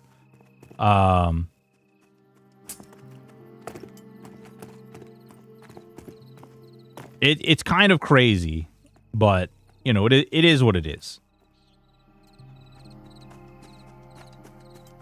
I was a little shocked to hear when they said 100,000 myself, but what's up, BT? I gotta say the fact that THA since everything pretty. Blows my mind too, since they never advertised donating in the first place. I had to dig around to figure out how to donate. Yeah, well, that's the whole, like, listen, all right. They would probably whoop my ass sideways if they knew I was about to say what I'm about to say. Listen, these guys, okay, I've only known them since literally like November 1st, the day the server launched. And Variety Void and we logged in together. We said we were going to stream this thing. We're going to go hard. We logged in. We went hard, right? We built our name on THJ. We grew because of the content and stuff that we created. But I've known Kata and Aporia since that day. And I will say since that day, including the very first conversation that I ever had with both Kata and Aporia, they had nothing to say but, man, wouldn't it be awesome if Daybreak agreed to work with us and we could create something like this on their live servers? Oh my God, wouldn't it be crazy if... And like, they were expecting 300 people tops to join their server. They were dreaming of having a successful emulator, but they never could have, in their wildest imagination, thought that it was going to blow up in the way that it did. And these guys are two normie dudes. It's not like they're some big organization or some big crazy business. They're no criminal organization looking to do all kinds of like wild stuff. They were a couple of guys who are huge fans of EverQuest. They wanted to create an emulator like anyone else. And there's still emulator servers that are out there that have cash shops, in-game cash shops, and they're still operating to this very moment. It just so happens that these guys were successful to a level of Paramount. They were like, I keep using this sort of analogy, but they basically became like Icarus, right? Like they grew so fast and so great that they got too close to the sun. And by doing so, they attracted a lot of attention. And they pissed some people off too along the way. You know, the guy who originally wrote the first email was a guy that Drake had banned from the Discord server and banned from the server. And like that dude was super upsetty spaghetti and decided to write an email. You know what I mean? Like it's a crazy thing to think about. It's just wild. It's just wild. And so, like, it happens. And unfortunately, it went the way that it did, you know? And I would love to be in a place where I could be like, oh, yeah, you know, they didn't do, like, what they did was okay or something. Like, you know, at the end of the day, like any emulator server that's out there, they took a chance. They made an emulator like any of the other people that are out there that make emulators. And it just so happens their emulator took off like crazy. And yeah, a lot of things. I don't think it had anything to do with greed. Because I hate to tell you this, but there's a reason. If it was about greed, there wouldn't be any money to fight a legal battle. There wouldn't be any money. Because they would have spent it on stupid shit. That money would be gone in seconds. You know what I mean? Like, they would have spent that money on dumb stuff. Well, that's... And Jarl, you're right. And here's the sucky part. Hi, how you doing? I'm a streamer, and I streamed and created tons of content for that game. And it feels bad. Because there are times when I'm like, I feel a little guilty about bringing attention to something that I loved so much.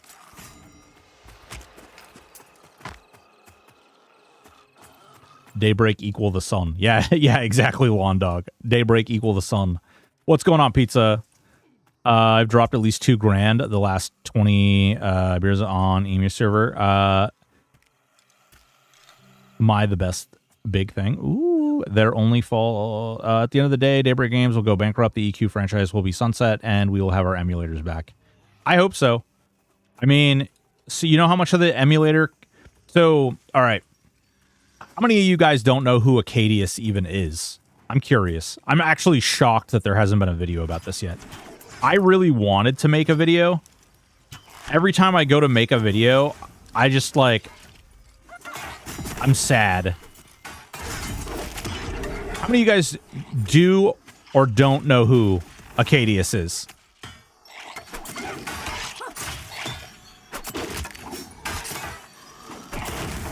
Gripner, I love you, baby. I'm going to have to delete that content. I'm going to delete that message there. It's nothing personal. I love you. I got to delete that message. I love you, Gripner, but I can't have that around, my friend. Where the hell's my delete button? There's my delete button. There we go. That's one thing. We can't talk about moving servers or doing any of that stuff. Acadius equals Smedley? No, Acadius is... Okay, so essentially you have Rogan and you have Acadius, okay? These guys are sort of the stewards for the EverQuest emulator project. They've been involved in the project for fucking decades, nearly decades. Between the two of them, they have like over 30 years involved in the EverQuest emulator project. Acadius has the absolute most hours contributed to the GitHub, like contributing to netcode and creating, like he like contributed so many hours to building the EverQuest emulator project. And this last weekend, he shut everything he has anything to do with down. He shut it all down. So if you go to the EverQuestEmulator.org or you go to their Discord and things like that, a lot of that stuff is down. The website and the login server is hosted by Rogan. Rogan runs P99. P99 is the approved server and still is currently maintaining both their own stuff as well as Project Quorum. That being said, with the loss of Acadius, a lot of the infrastructure that is the emulator project just vanished. Now, some people, like, saved as much as they possibly could. At one point, I saw that one of the two was a dev for Baldur's Gate 3.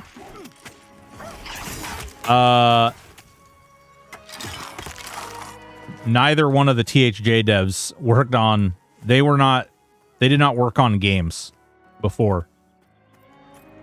They're not game devs.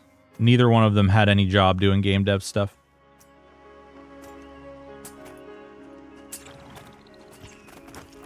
But Acadius was like basically one of two stewards of the project. And so with him gone and taking all of his stuff with him, that is a huge loss to the community. Yep. Raid Addicts, Easy, Peck. Yeah. Convergence, I think. I don't know if Convergence actually... I know they were looking at another way to host their server, but I think Convergence is also down as well.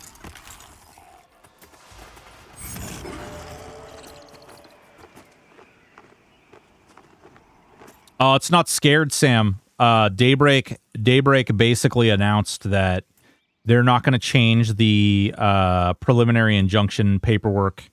They're not going to change the wording on it. And by definition, so let me show you how this all works. And this is really confusing for people because people are like, oh, well, I'm not being sued. I can say or do whatever I want. So when Daybreak initially filed the lawsuit, what they did is they said, we're filing the lawsuit against these two guys, the two THJ guys, okay, Kata and Aporia. And then there are also 20 John Does out there that we can't confirm their names. We don't know who these people are. They're using pseudonyms. We have no way of knowing. So then they get the preliminary injunction granted. Written in the paperwork in the preliminary injunction, it says any person found with any of this code, i.e. the EverQuest emulator code that THJ runs on, will be considered in consort or a supporter or in collaboration of this and will potentially be enjoined into the lawsuit. You see how that creates a much larger issue. They then applied for they filed a motion to have that wording adjusted or modified, allowing the EQMU project to operate going untouched and without any type of problem, unabridged, essentially. And as a result, they were like, fuck no. Daybreak came back and said, nope, no way, no how, you can't do this. This shouldn't be allowed. Doesn't that also mean anyone who has the game installed? So it actually does mean anyone who has the THJ stuff installed. Now, granted, here's the deal. Is it likely they're going to go after every single player that played on the server? No. But is it likely that they're going to go after the people who actually produced that code? And so when someone who's put 17, 18 years into EverQuest emulator project, that person's probably high up on that list. Not to mention, Acadius wrote a statement, a declaration for the lawsuit itself, basically establishing what EverQuest emulator was, and then they quoted him in their support for violation. Notorious Jerk, what's going on? Yeah, Sean Luke, it's crazy. There was a lot of mythology that the fan base created around the THJ devs. I heard so many stories of different games they worked on. Yeah, Autopaul. I can tell you neither one of them was a game dev or is a game dev. I mean, maybe we can call them game devs now. I don't know. Neither one of them has any prior experience with game dev stuff outside of their own emulator projects. Each one of them used to run an emulator server. And then they met each other through fate, and they built the THJ stuff.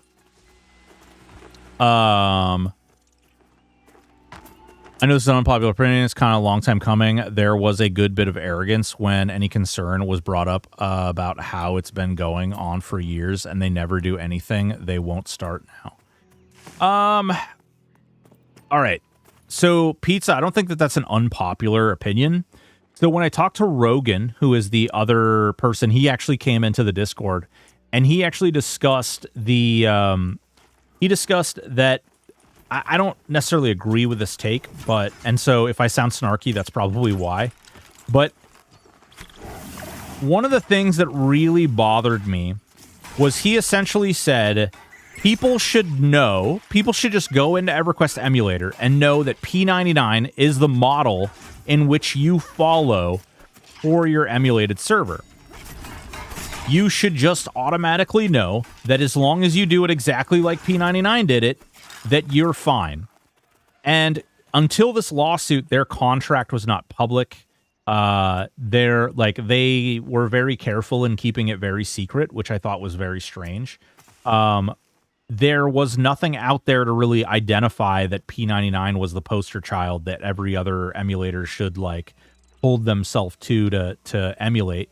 But you know, his suggestion was, I'm in Discord, you know, people could have asked me, people could have reached out, people could have done all these things. And it's like that's just saying like it's implied or it's a tacit explanation doesn't really do anything. So I don't think your opinion is all that far off from reality.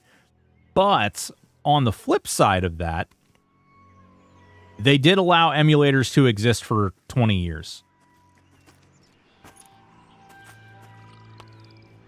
It seems weird that all of a sudden out of nowhere, like one day they just decide to like tear the entire thing down.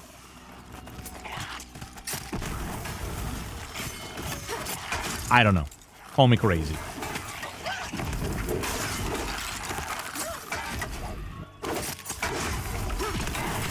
I mean, they did it, and they continue to do things that surprise me, which is an interesting position to be in. But not a real game dev until you get sued. Ugh, I hope they don't wipe Project Lazarus. I have 1,000 hours on that. Holy shit, FFDV. Holy cow. Daybreak gave P99 the pass years ago, though, if I remember. Yeah, B-Cars. Daybreak. So Daybreak didn't give P99 a pass. They actually got their agreement from before. Like, it's kind of a weird situation. P99 and emulators prior to that had like explicit dev approval as long as they didn't collect money. Throughout the years, many, I'm not going to say all, but many servers have had donations.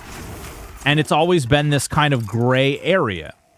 And then some servers, and even servers that are in existence today, have cash shops. And that creates a whole new, like, world, a whole new area of gray. Pyra...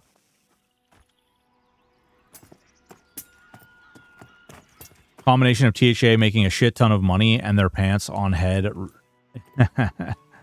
What's going on, Pyra? How you doing? The lawsuit came out before Fangbreaker.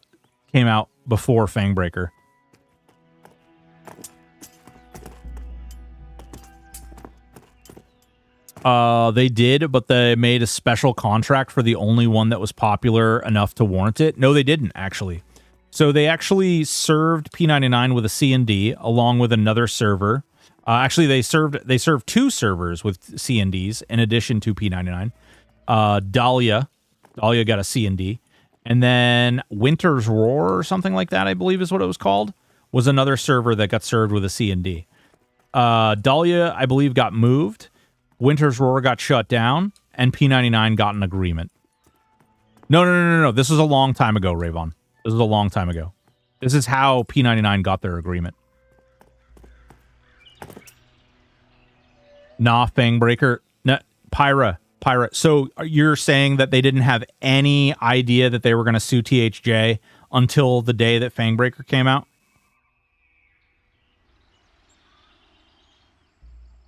Like, they had months of research.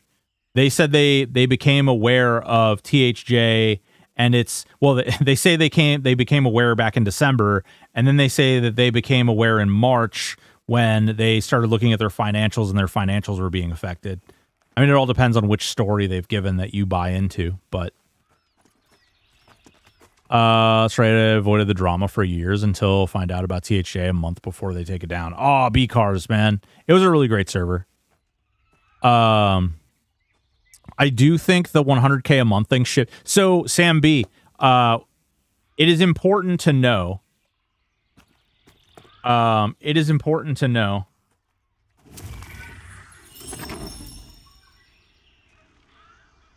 It's important to know that basically, like, the $100,000 was taken, like, that's an image that Daybreak Games got from looking at just their, what was that, the July or June? Yeah, it was June. June into July, or no. Actually, I think that was actually July into August. I believe it was July into August. They took a snapshot of that when the judge ordered their financials be provided. And so that was when they were requesting all the additional, essentially, hey, guys, we're being sued. We've been told that we can continue accepting donations, and these donations can be used for our legal defense. And so a bunch of additional people dumped money into it. So the $100,000 a month isn't exactly accurate. Like, back in November when they launched, they weren't making $100,000 a month. December, the month after, they weren't making $100,000 a month. January, you know what I mean? Like, there may have been months where they were making really good money, and I'm not going to take away from that. That is a lot of money in general.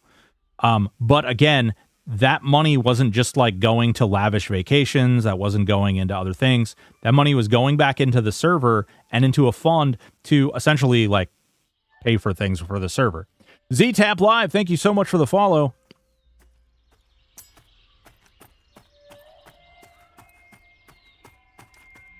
Yeah, I don't think it has anything to do with Fangbreaker, honestly. I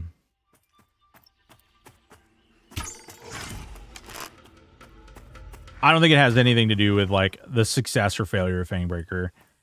If it was just about Fangbreaker, then there could have been agreements and things. They wouldn't have hit them with the blindsided lawsuit.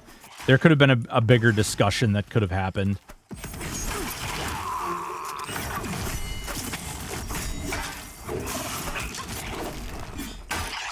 Yeah. Oh, no. Be cars. I don't even think it's a place of defense, too. I just think publicly for the court of, or the public court of public opinion, if you will. I think that's where that matters. I don't think they have a leg to stand on when it comes to actual court defense. If that makes sense. Like, I don't think there's like anywhere they can go as far as like talking about the monetary and any kind of money that came in. So a pump snapshot. Well, that's so they didn't get access to their full financials. They literally only got access to that. Like, they only got access to that short little window. They would have just had to create another window. At which point, I would love to see the reference there about how much they made, because I guarantee it's nowhere near $100,000. I want to see how much they made for the month of August. Show me the financials for August. Let's see that one. I bet you it's not $100,000. I thought it was awesome. Imagine innovating such an old game in that way. Hopefully they win, but I don't think it's going to come down to winning. I think it's going to come down to how badly do they lose. Unless they can force arbitration. If they can force arbitration, which is what they're currently trying to do, if they can force arbitration, you're talking about some real fucking crazy shit right there. Isn't that when Daybreak had the big ban wave? They've had many big ban waves, yeah. Matter of fact, actually, it does appear that they tried to like willy-nilly. Wait, living corpse. What is this? Is this some? He's holding something. All right, fuck it. I don't know if this is oh god, it hurts. It hurts. Help. Holy shit. Hurts my penis. Oh god. Oh god, I got 3. No wonder it hurt. Oh no. You wanted 3, right? Oh, shit. I'm attacking the one that's... Hold on. Let me... Fucking rangers. This is why we can't have nice things. Alright. Cool. Oh, I died. I got rocked by that thing. Holy shit. That's a named? I guess so. Pizza, what part do you disagree with? Or how do you disagree? Oh, I got rezzed. Holy shit. No! Can I, like, get you up? I didn't mean it that way. No! Holy crap, dude. He's a brute. He's dark blue.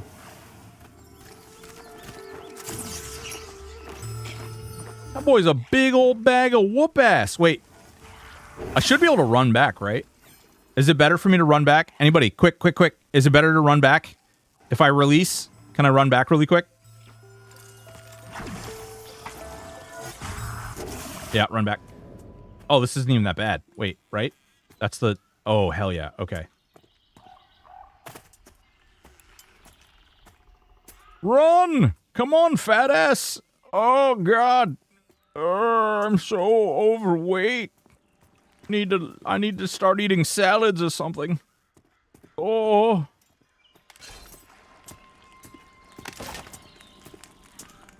Thought it was awesome, innovating. Yeah. I mean, I hope that they can force arbitration or that they can come with some type of agreement. Honestly. Okay. What are we doing here? Get off my healer. Get off my healer. All right, there's that. That's good. All right, you get off my healer. Oh shit! I didn't even notice that I'm almost dead. Whatever. Get fucked.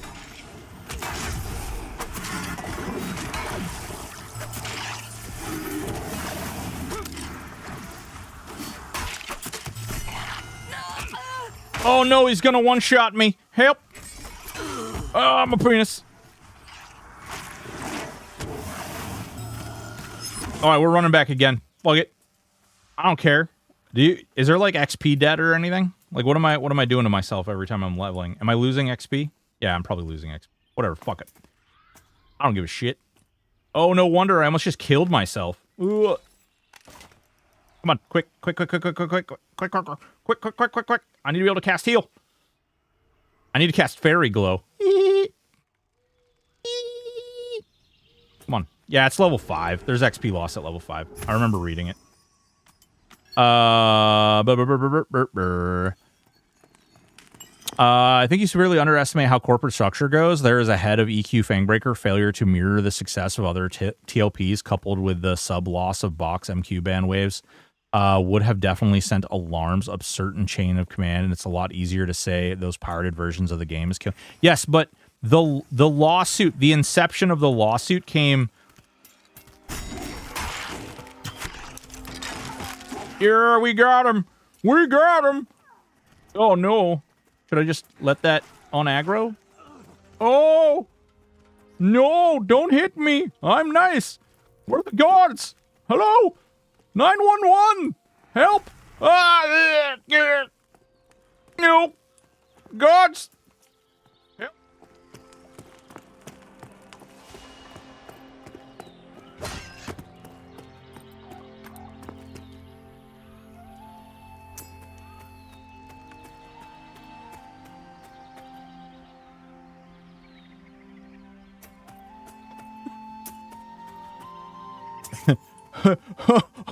Oh, no.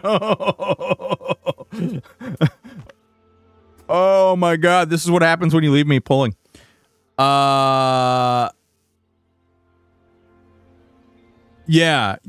I mean, the company switching, head has to roll in its THAs. Yeah. You're playing Pantheon. Brad's Less Breath. I put 500 hours into this when it launched. Also a Ranger. Joppa should reach out to the THA devs and bring them on aboard. Strength and innovation. Hell yeah, Sam. B-Cars, thank you so much for the follow. Much appreciated. Nins, I missed you. Z-Tap Live, also. Good gravy. All you guys. Thank you so much for the follows. That was a bit of madness that was going on. I only have like 3 corpses over here. It's not that big of a deal, right? Let's see. Wait. Do bodies decay, right? Oh, there's no like... Let's see. Let's see what we all died for. Are you fucking shitting me? Wait, how do I link this? If I... Is it... It's not going to bind to me, right? Oh, crap. Well, I looted it. How do I... Is there... You can, like, link it, right? I don't want to put it on if it's going to bind to me. I don't think it binds. Linking isn't in. God damn it!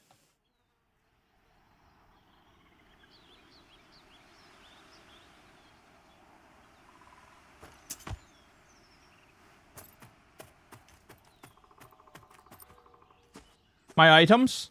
Oh. My items? There we go.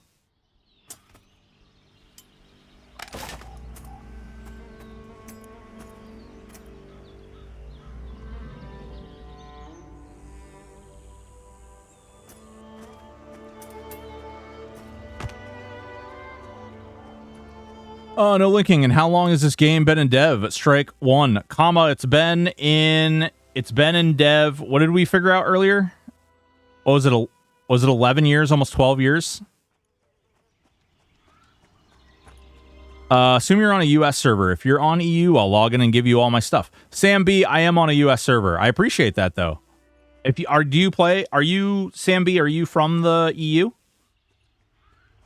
I'm sure you've done worse in Carnors. We don't talk about what happens in Carnors, B-Cars. We don't talk about Carnors. No linking in how long? Yeah, 100 years, almost 12 years. Yeah, almost 12 years. Yeah, since January, I think it said January 13th. January 13th? Yeah.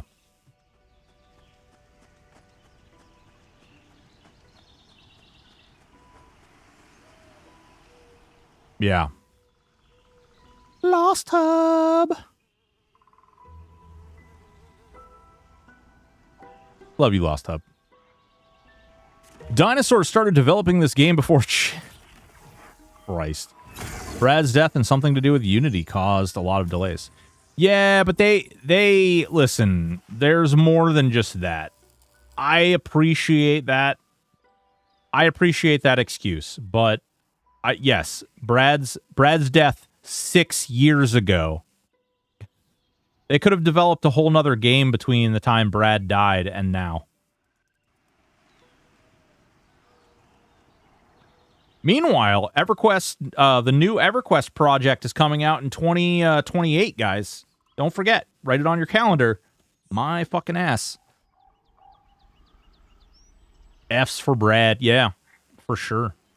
Brad's whole concept and philosophy on game dev delayed this game. Well, listen. I don't feel at liberty to talk about people who are dead that way. My ass is up for grabs. Q, for you, always.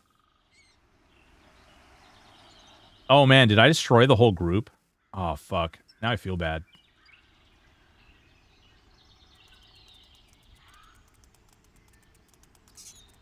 We getting red-ass pizza today? I'm a calm down.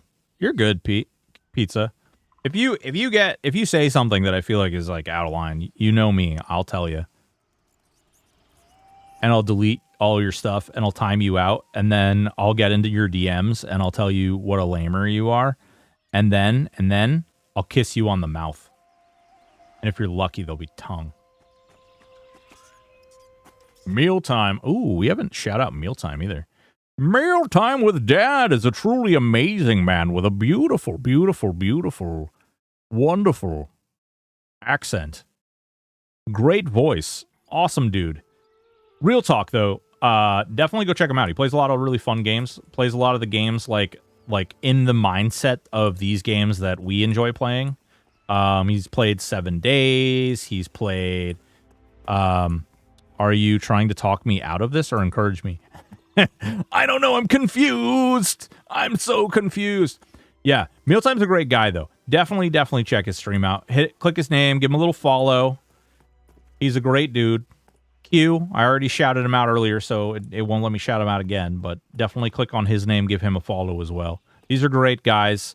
People who typically stream outside of the normal hours that I stream. So if you guys are interested, make sure you get in there. Stories, survival games with focus on multiplayer because I stream pretty often with my 8-year-old son. Yeah. Is there anything new? I mean, there's a new dungeon that I'm trying to get high enough level so that I can actually do the dungeon.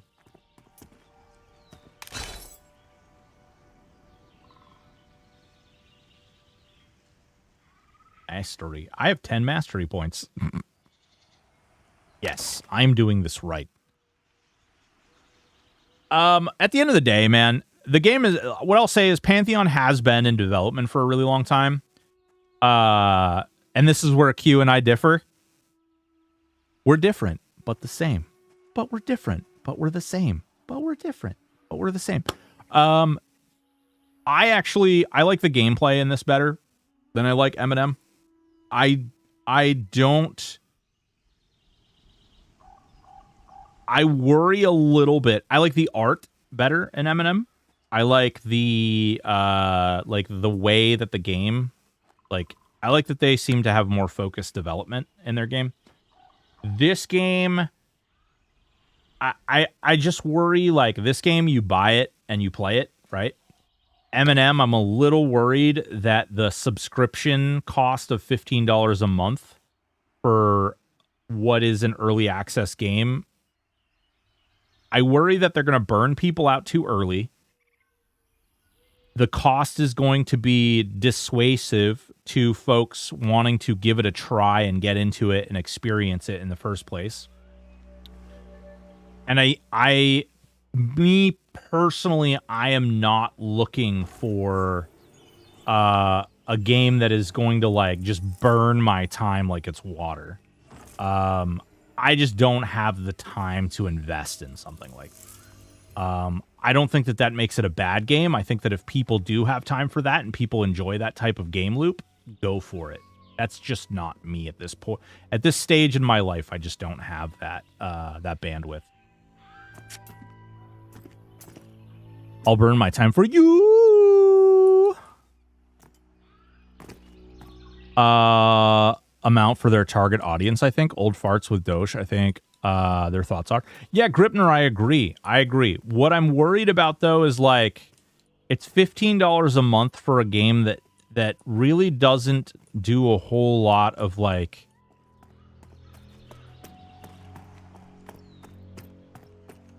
don't want to keep referring it to it as disrespecting your time. It's like the way that it interacts, the way that you navigate through that game, everything is a process.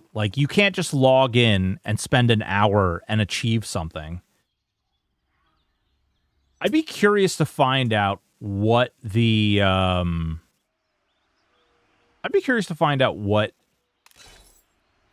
minimum amount of time is. If you were to log into the game, and then having logged into the game, how long would you need to do in order to achieve something? Some type of goal?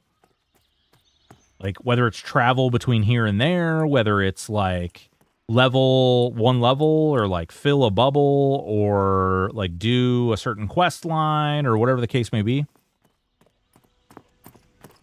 What's this about old farts? I resemble that comment. Yeah. Just need to be a sandbox for old farts trying to hold on to 1999. Fair. I mean, that works for some people.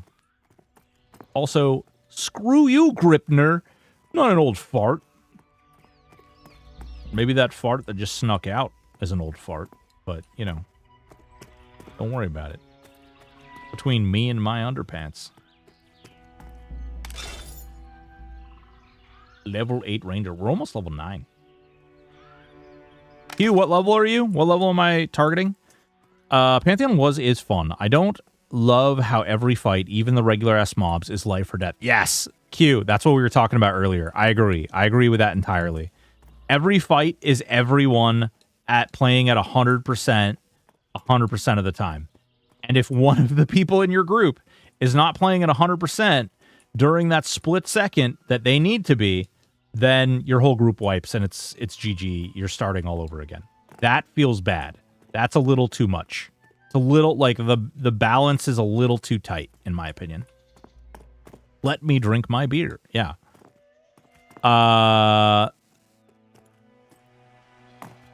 Exploration, climbing. Yep.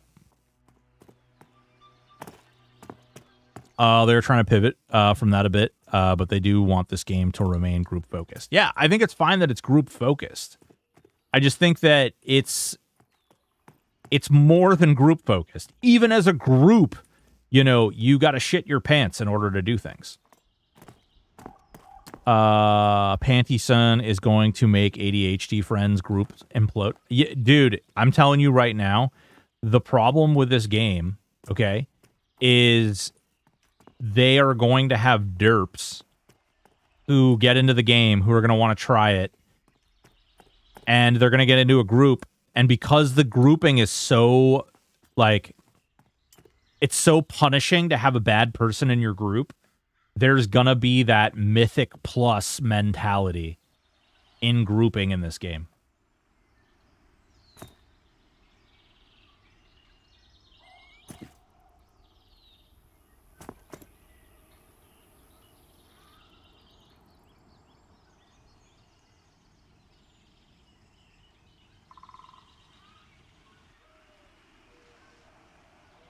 Server-wide reputation, fame, and infamy. I love it. Yeah.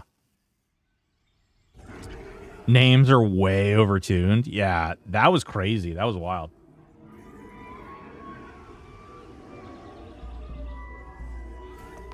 What is this moving tech? Yeah, dude, that's what I was just telling him. I was like, dude, your shield is wild. It's like you get high. Like, look at the texture moving on the shield. It's almost like a reflection. Like, you see, like, look, it has depth even. No, I'm looking at your shield. Don't you turn on me. Like, look at it. It literally has depth. Like, it's not even like, it's not layered directly onto the surface of the shield. It's like there's a space like this in between the texture and the top of the shield. It's really weird. It's almost like you smell the mushrooms and you're starting to hallucinate the cover of the shield.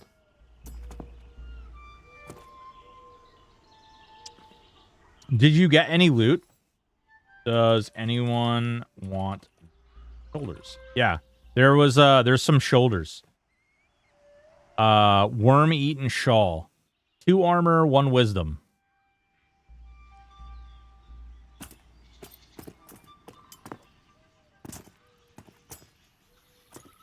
You're on the mothership server, yay! Looks like shrooms are growing on the shield. Yeah, they're like shrooms. The shrooms are growing on the shield, but the texture behind that, like, the texture moves. It's really weird. Also, I'm not wearing any chainmail, and it makes a chinky sound when I move. Of, like, chainmail slapping together.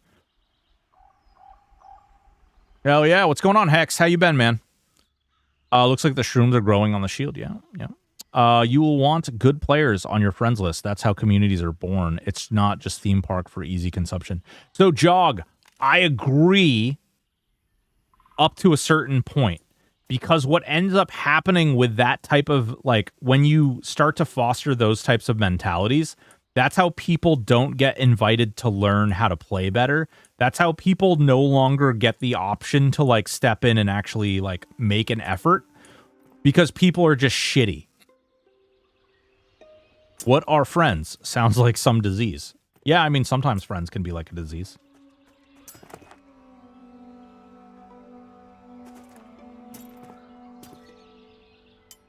They did add a big-ass dungeon, 15 to 35 recently. Oh, it's 15 to 35. Okay, cool. So we need to get to, like, 15. I definitely want to check that out. Oh, dance. Wait. Cheer? Yay! Thank. Aw. Moon. Rude. Wink. Butt stuff. Ah, there's no slash butt stuff command. Ridiculous. Balls of steel. It's the coin stashed in your boots. Your point is also valid, especially after a while when everything is figured out and the meta tyranny begins. Yeah, exactly, Jog. I actually really like the concept or the idea of like an in-game sort of social system that exists, but people will abuse it on both ends. You know what I mean? There's actually, they added a social system into League of Legends, and that's exactly what happened. Is if you weren't a great player, people would all downvote you, and you'd eat a temp ban because people were like, bad sportsmanship. And then after a while, they finally fixed that. Just reinstalled it. 30 Ranger logged out in Elfland. Oh my. Hell yeah. Have you ever played Ultima Online? Are you freaking crazy, Tribe Sud? Of course I played Ultima Online. I played Ultima Online from back in beta, alpha, and test. And then I played Ultima Online up through... Oh god, I just dated myself. I'm fucking old. Okay, yeah. So I played Ultima Online back from beta, alpha, and test, and then I played it straight through, played through T2A, and then I have played UO Forever, UO Outlands, UO Unchained. I feel like there's more.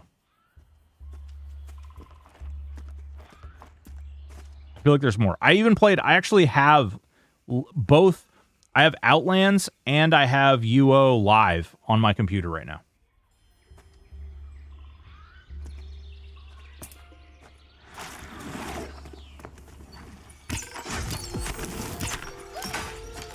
Holy shit. How do I all of a sudden feel like I'm fucking attacking like lightning fast? Do you have a homework folder on your computer? Yes, but it's really only pictures of you naked and your feet. Lots of feet pics. So are you aware of Secrets of Sosaria? No, I don't know what that is. Also, I don't want to be sweaty when I am grinding to level raids. It's fine. Even dungeons. Yeah. I usually play tanks, believe it or not. It is very normal for me to play a tank character. I decided to play a DPS this time because I wanted to I just kind of wanted to experience the game a little bit more. Miss Pizza is interested in feet pics. Ooh, hot. Did you play AOL Legends server? I have played it. I did not play on it for a long time. Siege Perilous. I actually really enjoyed that server. There was a debate when I was at uni, UO versus EQ. I was an EQ man. I played both. I think both games are great for different reasons. Control Freak Broken enjoys playing a class that has a strong controlling factor in encounters. Oh, shut your...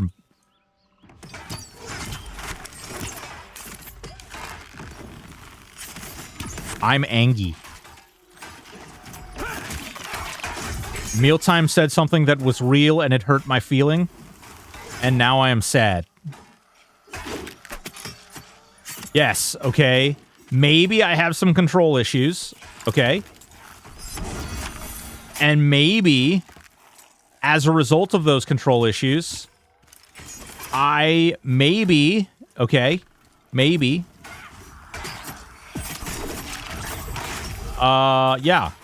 like to play... This call-out is 2 call-outs, sir. Ban that man. Ban him immediately.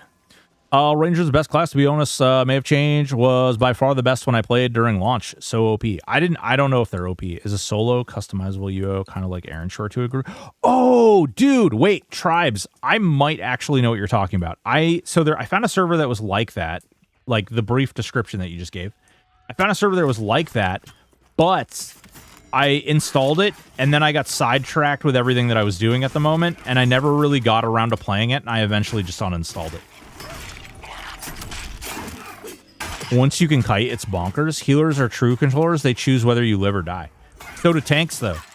In fact, tanks are even better because they decide in what order people die.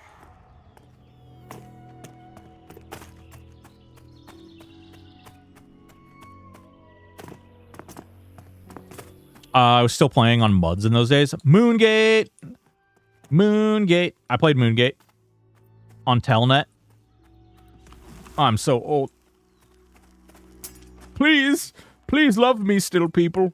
I'm that old. Tanks and healers are two sides of the same coin. Sort of. They can be.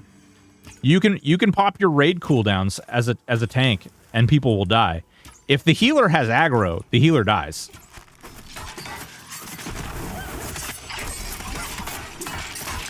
Highly recommended if you like UO. Tribes. If you're in my Discord, if you would pop a link to it in my Discord. Pantheon last played July 27th. Wahaha. I highly, yeah. Tank can just ignore an aggro rip and watch a boss decimate a whole group. Yeah. I've actually, Mealtime, I've done that. Being a healer in this game is more stressful than tanking in Pantheon. Really? I don't have ADHD. You have ADHD. Speaking of which, nobody in this group responded when I asked it. I asked if anybody wanted the, Oh, whoa, what the fuck is this? Damaged health rune. Okay. I don't know what the hell that is, but cool. After X warnings to watch their DPS output and thread I have and will continue. Oh yeah. I used to let people fucking eat it all the time. My friends would be talking shit and I just wouldn't taunt when I would attack them. I'd be like, get off me, this is why you're a terrible tank. And it's like, no, this is why I'm a terrible friend. It has nothing to do with my tanking abilities. It just has to do with my personal ego and respect and responsibilities towards you and other people around me. 1 rune plus 1 matching dust crafting material. Oh, okay, cool. Being a tank in a bad mood. Yeah, turn the boss to face the rest of the yeah, Twisted. I always played a DPS until WoW and then tried healer in WoW. Recently started a tank on Rizlona, and that's pretty much all I play now. SK and Enchanter Duo. Oh, hell yeah, Henry. That's going on your gravestone, right? Great tank, garbage person. Probably.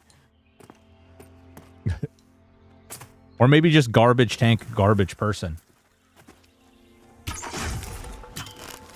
Whoa, stole aggro on that really quick.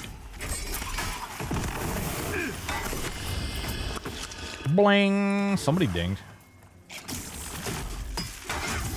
Garbage. Which US server are you on? It's past my bedtime. Stromboli. No, what server is this? It is Stormona. It's called Stormona. 2 damage arrow drops here often. Ooh. I haven't seen it drop yet, but that doesn't mean anything. Whoa, that dude just put down a trap.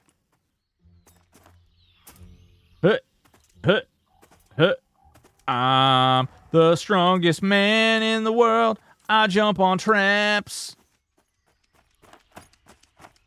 Groovy. I like a project. Hell yeah.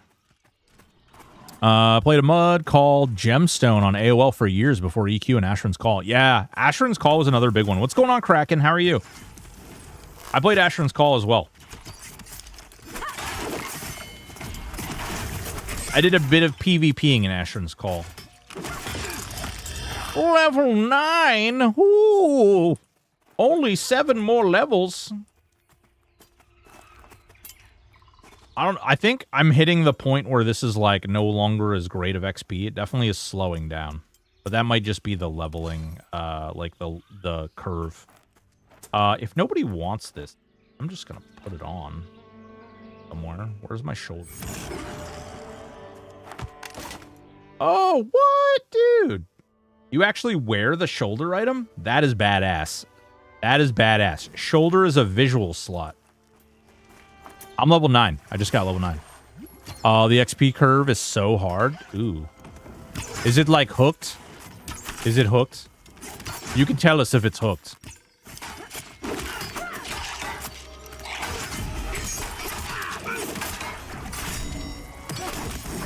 Worm eaten. Yeah. Right. Fucking worms eating my clothes, bro. Oh, yeah, you were at the level for goblin caves, or, shit. I think the spider caves, too, right? I think the spider caves are, like, in this... Or maybe, like, the spider entrance of the spider caves? I don't fucking know. I remember, like, I went down there with Caterpie and, like, I think Vanny and a couple other people, and we just got our asses fucking handed to us over and over and over again.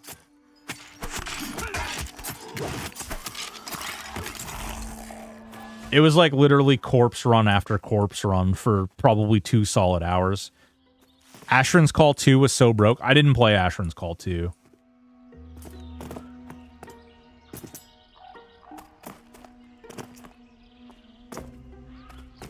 Goblin Cave is Death City. Goblin. Oh, no, Goblin. Halnir is better. Nice. I don't know what either one of those things are that you're talking about, but I'm excited to learn.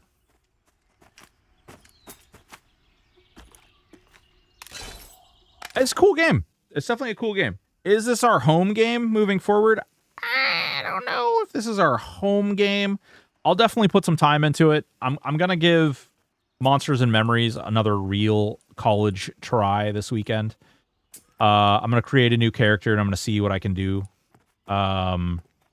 And we'll see what happens, what comes from that. Do I have gloves? No, I have patch cloth gloves.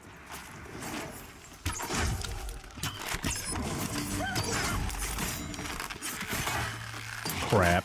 I see the rogue up there auto-attacking the mezzed one. So at 30, to solo a level was something like 30k kills. Oh my god. Okay. Bro, I guess the curve is crazy. He's gonna have 36 hours to find his trainer. Bro, I don't know if that's enough time, Q. Although, you know what Sean told me when I said, "Hey man, I think I'm gonna need more time. I want to be able to do my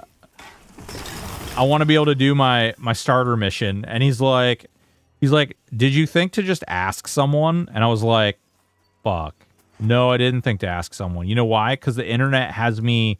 I'm so used to the internet being so punished to like talking in OOC chat and stuff like that, that I didn't even think to ask because I just assumed that people would give me the wrong answer and be assholes. That's all it was. Missing my SK Ranger Rogue dearly. Dynamic, no! SK Ranger Rogue, too. Whoa.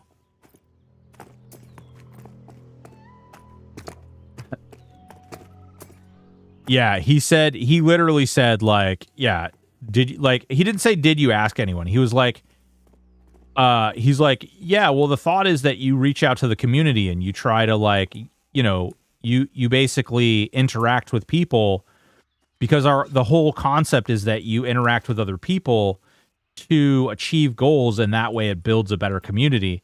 And I was like, that totally makes complete sense. I would have never thought to do that, because I would have just assumed, hey guys, just wanted to know where I could find my Paladin Guildmaster, and then see the reel of responses. Hey, have you checked your grandma's butthole? Hey, dude, I left the Paladin Guildmaster near your mom last night. You know, like comments like that. I was just straight up ready for that to be the just general response. I like when it's a mix of both. I'm too much of an altaholic to play these slow grind games. Aw, tribes. I don't blame you, though. There are always trolls. Yeah, no, I know. So much faith in the community. Listen, all right? I love the people who play on THJ. I'm going to be straight up. And this is... there might even be some people who get offended by this. And it is what it is. But... there's a couple of things, like, I typically stayed out of the THJ Discord a lot, because the, like, absolute brain rot bullcrap that people posted in general chat and in the supporter chat all the time literally made my brain hurt. It just made my brain hurt. I was like, I think I might be stupid, more like stupid for having read this. Like, I actually think that my brain might shut down. Like, I may have just contracted some unheard of third world disease as a result of me reading this.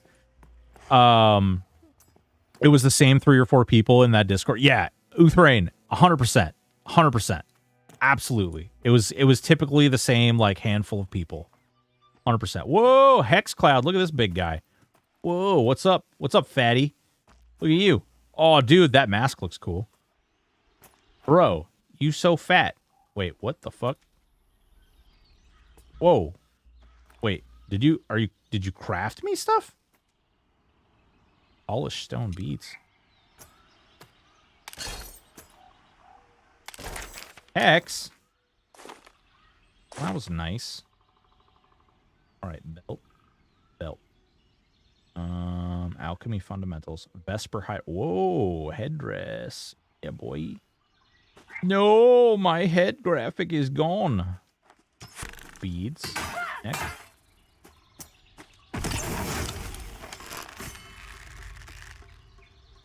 Well, thank you, Hex. Jesus Christ. Gloves. Boop. I think these are better, right? 6 armor. Yeah, wow. Way better. Way fucking.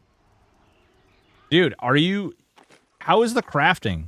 It looks like you've been doing crafting. So how is the crafting in this game?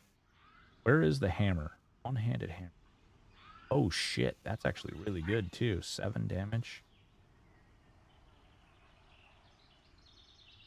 Oh, bruh.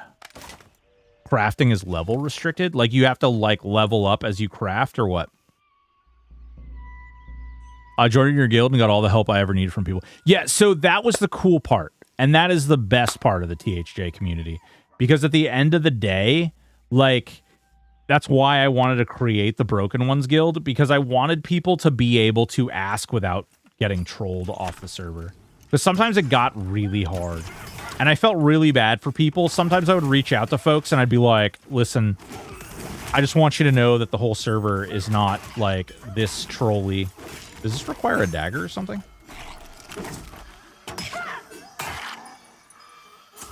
Oh.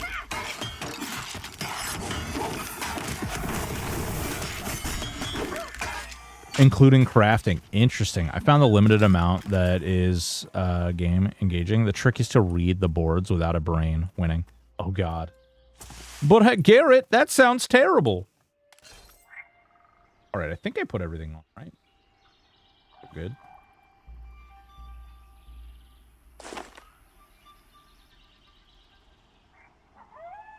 I did. I think I did it. I think I did the game. Yeah. Okay, cool. Nice. Yeah, I don't know, man. To be honest, I really didn't feel the server was trollish, just a handful of people. Yeah, Don Rexu, I don't feel the server itself was trollish.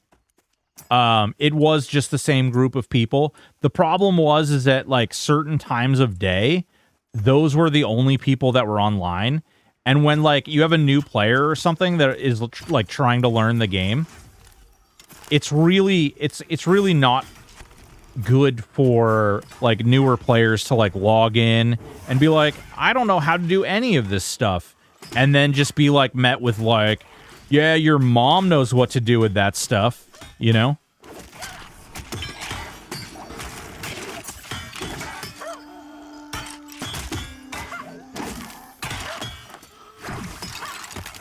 I don't know. That was just my feeling. I don't, like, I understand if people don't share that feeling. But that was my thought behind a lot of it. Yeah, I have the 2 coins in my bank. I did a bunch of the starter stuff because I have done, there's a crafting tab. Yeah, I was doing some of the, like, gathering stuff.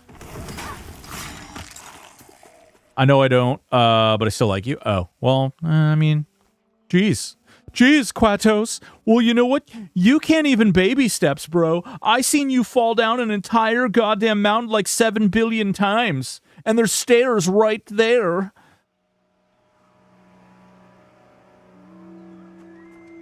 By banning like three people, theory crafting channels were mostly great though. I missed those. Yeah, user, that's a really good point. They were really good, and I think it's a double-edged sword. They were really good about like not just banning people for stupid shit, which I will say there are servers out there, Project Quorum, that I do feel like they're a little heavy-handed with the ban button. And as a result, like, I think there's a happy medium between those two. I don't think you have to ban everybody, but I also don't think you have to ban everyone. You know what I mean? You don't have to just completely neglect banning, but you don't also just have to ban everyone. Forge is kind of cool, can spam on cooldown. Yeah, it is kind of cool, actually. Thanks for saying that, because I forgot that I even have that. Join the Is My Class Good thread.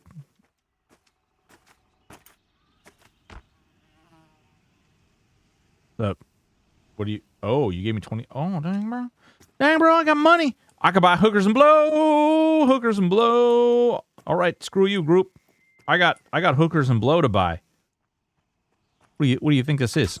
The theory crafting were full of wild-eyed people. Hey, what if this works? Yeah, dude. The amount of like wonder and that was another thing.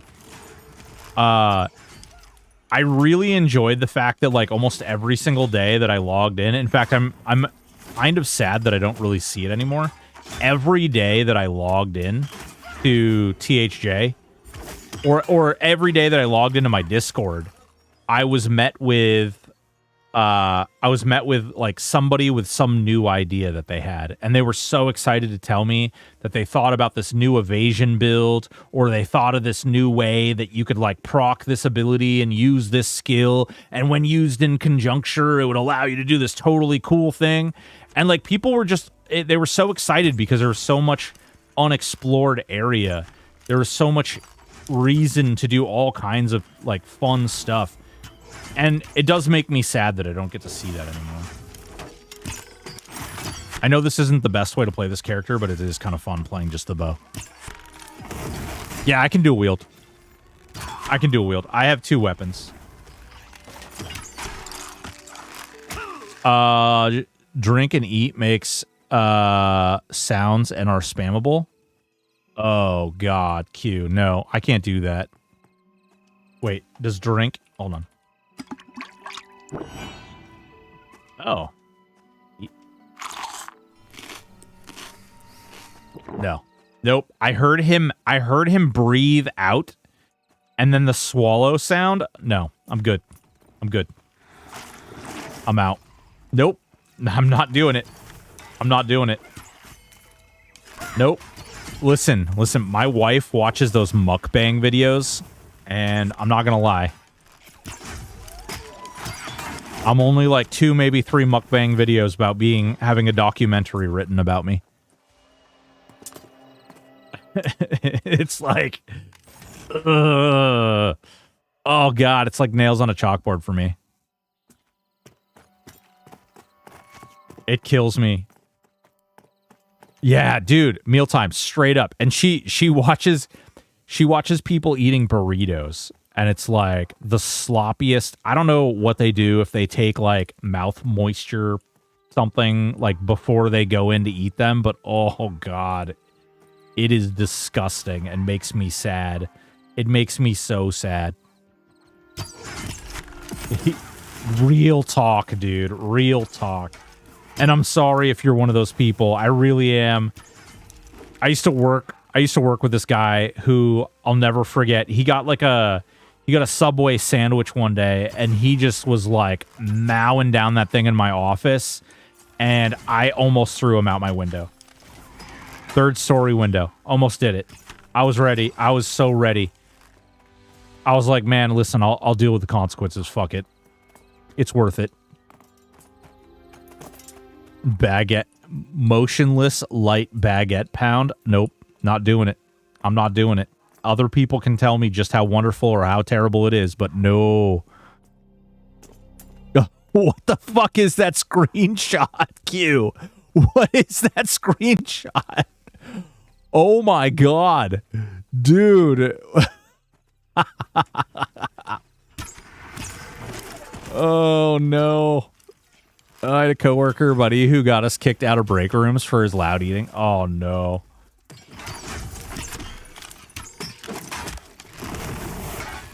Oh, man, would you like many viewers? No. I'm good. Thanks. Appreciate you, Shake Morbidity. Shaky Morbidity Viola GPT-3. Yeah. Bots. Bots.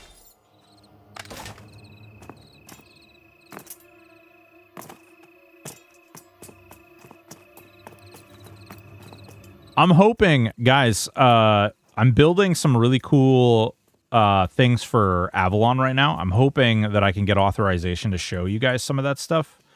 I just got to talk to them. I think that'll be really cool. I want to show off some more of that game.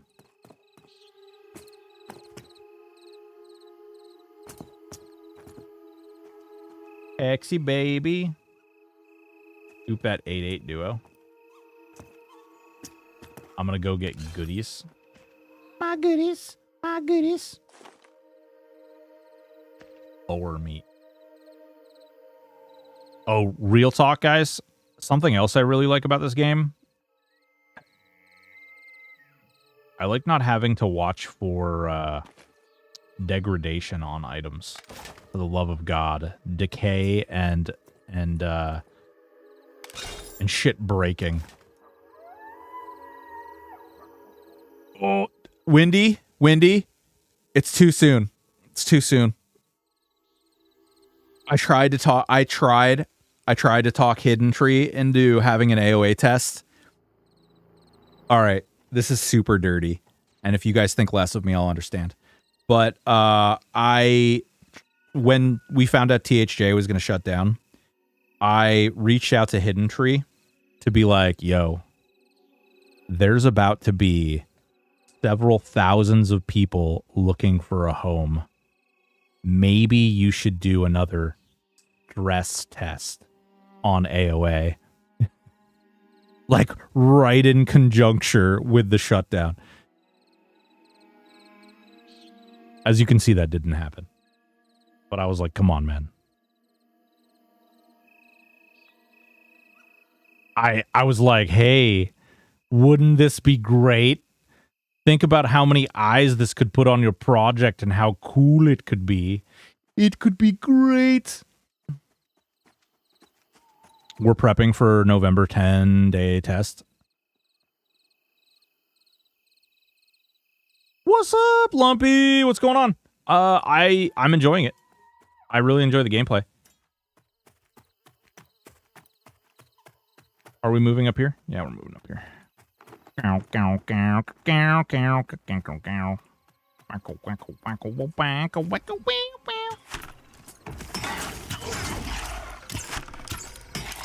Sorry to do this, but OOC, what is AOA?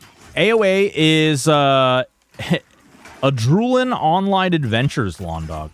Hold on one moment. I will get you a link.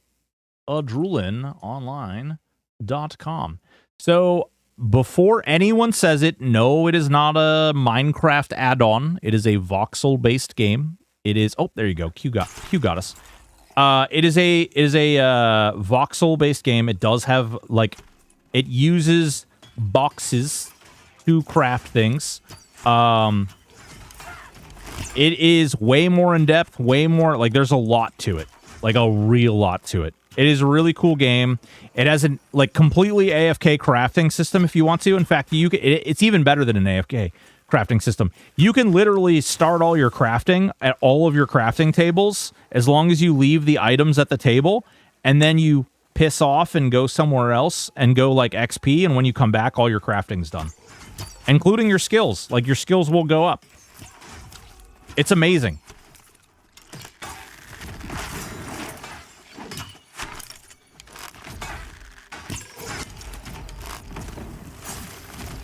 Oh, this is great. I like this. I can just sit back and shoot. But yeah, so Drooling Online Adventures is really cool. It was actually originally known as EverQuest Online. It was supposed to be like a like a voxel-based EverQuest is essentially what it was designed to do. And as time went on, they got a little further and further away from that idea, and they thought that they might mess around with some things and kind of like build it differently. The gameplay is a lot of fun. I still have a bunch of B-roll footage that I meant to turn into videos and stuff. I had the whole thing scripted, and but I just haven't gotten around to it. I'll be straight up. I just haven't gotten around to it. But honestly, if I spend 30 minutes trying to find my trainer again, I'm probably just gonna quit. Hey, Q, where have you heard that before? Certainly not in this stream. Your range damage coefficient is based on your weapon damage. I have a two-hander sword. Really? Is it? It's not based on the bow itself?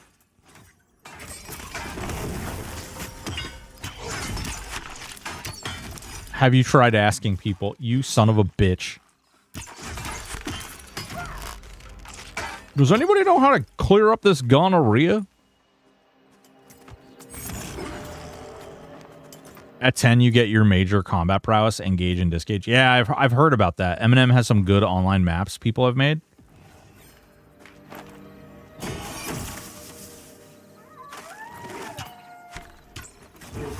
Whoa, that dude's pet is like whooping that thing's ass.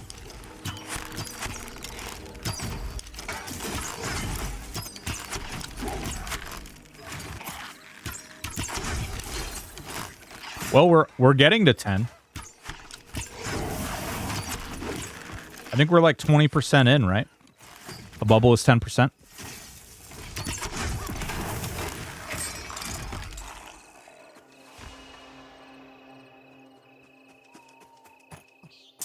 Windy, it's really hard. Like, so hard. Like, let me show you. Let me show you how hard. It's like this hard. You hear how hard that is? It's Stanley Mug hard. That's right. Oh, my poor group. I'm over here knocking on my Stanley Mug. They got people dying. How is my weight? I think my weight is high. Where's my weight? Total weight, 129 of 145. 131. 131. I have like less than 2 pounds that I can carry. And people still didn't turn in their note. I know. Drives me nuts. I always turn my note in. The OCD in me won't let me not turn it in. Gonna take off after my enchanter hits 10. How, Nether Terror, how close are you?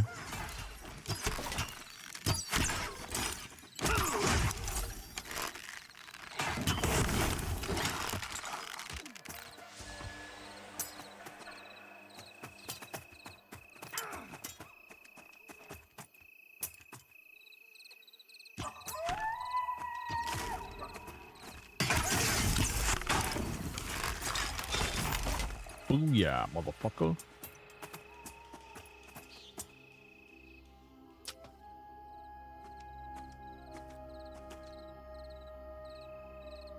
I don't really mind that it takes you quite this long to get to, like, level 10 as well.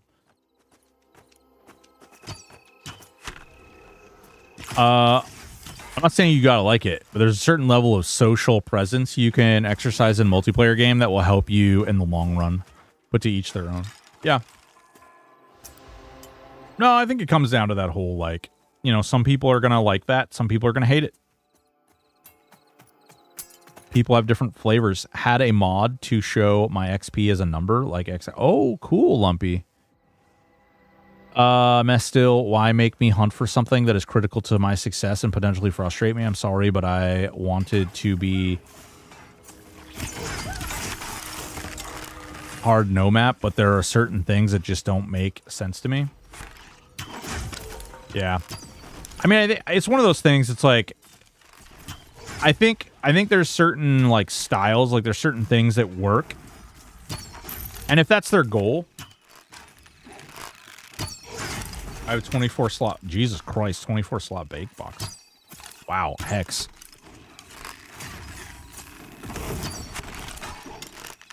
Ooh, cartographer, eh?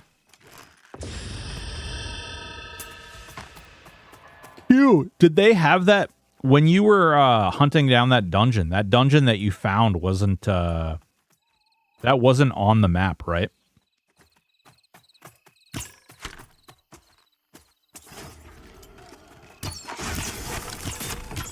Because I think they were saying, if I saw that right, I believe they said, it might have been Nick even that said, like, you were the first person to find it.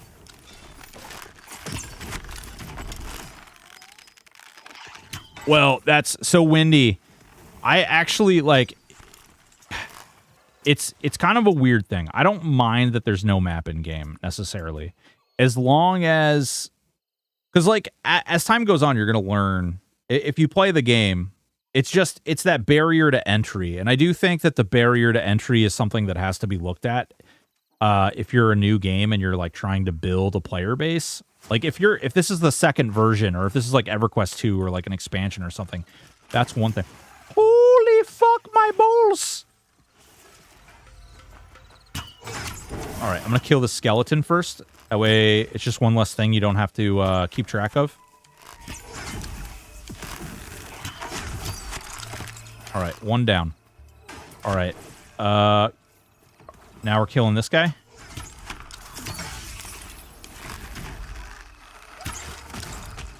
Okay. Are we on the Bone Knight or the Bone Caster? We're on both. Because why? Fuck it.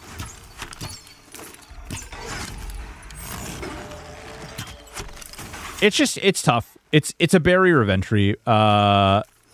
No map, no play. I mean, come on. You're telling me these characters can make fire, cast spells, but the ability to create a map is out of the realm of intelligence? What's up, Vault?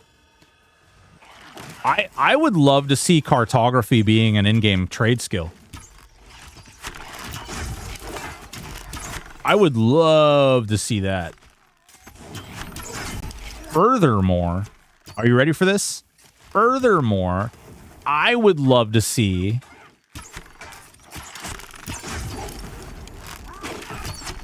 you had to have, excuse me, you had to have higher level cartography to build certain areas like dungeons and stuff, or like mines and things like that. Like, you had to have higher level cartography to like really put those on the map. And then crazier would be even like if you had to explore those areas. You know, you went out there to the wild and you had to like draw your map. I think that could be really cool. Cartography is in the game but not implemented. Nice. There will be a map, boys. How dare you? How dare you assume? Wait. Gotta go to dinner. Bye! Bye, Q.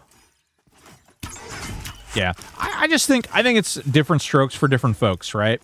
Like, some people are going to be all about the map. Some people aren't going to care about the map. I personally had the same experience as you, Wendy, where I was just like, my Paladin Guildmaster is located north of this location that there's literally no identifying factor for. Cool. Not to mention, I don't even know what direction north is. This got weird real quick.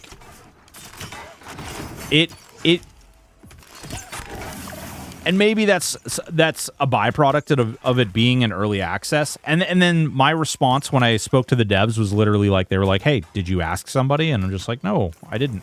I didn't ask somebody. My bad. I honestly didn't even think to ask somebody. Grats, dude. Grats.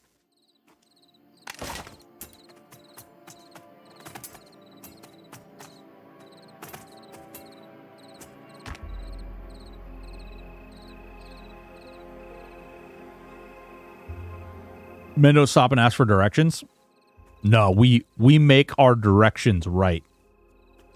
Even if they're wrong, we bend the world to make them correct. Well, at least got the enchanter to 10. Hell yeah, Nether Terror. Booyah. Booyah. I mean, at the end of the day, it would, a side MMO to me at most, not sweating it. Final Fantasy 14 is always going to be my main MMO. Nice. Right on. Sorry I had to leave the group. No, dude, you're good. Is the XP rate Warius 33? What's going on? Is it really slow? It's slow. Is it really freaking slow? It's not really freaking slow. It is slow though. It's not snippy. I've seen slower XP.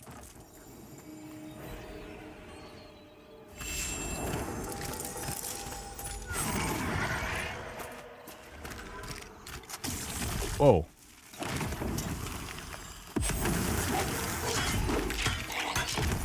She like went AFK and this thing's like, ha ha ha ha.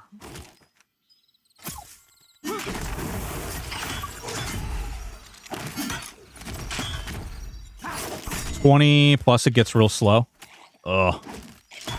I think like when I get to 15 plus it'll be okay.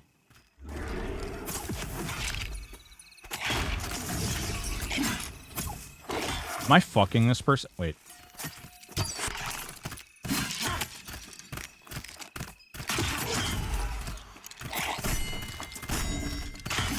I think he's trying to kite it. Hopefully he's trying to kite it.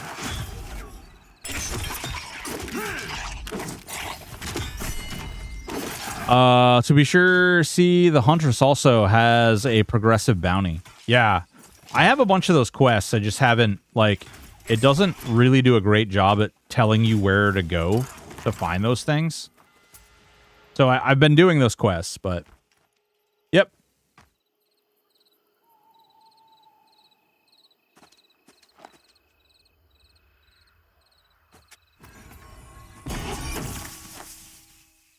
This guy right here. Why is it?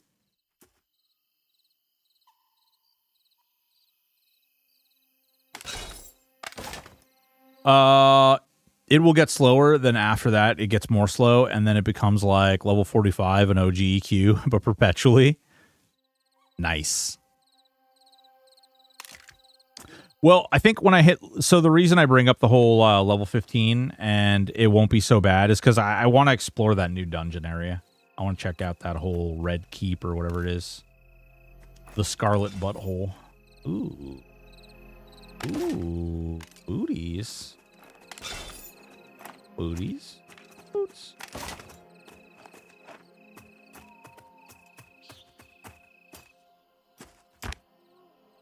Not sure I have the dedication for such slow leveling anymore. So many years. Yeah, Warius, I'm not, I'm also kind of in agreeance. It's tough. It's tough. Slow for the sake of slow is tight. Clayton. It could be. It could be. The entrance isn't that bad for Black Rose Keep. That's what it is. Black Rose Keep. I want to try Black Rose Keep. That is, if we have a goal, a Pantheon goal, Black Rose Keep is the goal. Also, I need to get better lighting up here.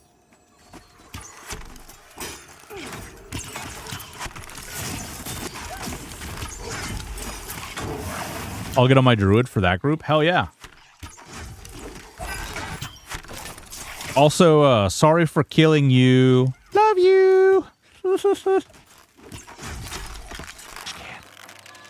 A little pitch meeting homage. Yeah, there you go. I guess it really depends on how fun and engaging the content is while leveling. If it's sitting in a camp like this most of the time, then meh. It's all good. It's part of the fun. Yeah, well, so I think that it's a mix. I think it's likely a mix. I mean, you can do quests and stuff, and there's a lot of quests in the game. Some we've done, some of them we haven't done. But... I think I could... I don't think this is actually worth anything, because this is the starter bow. I think I might just crash that out. Delete the brittle bow. Made a couple cares. We'll give them a go tomorrow. May the horse be with you. Night night from London. Sam B, thank you so much, man. Take it easy.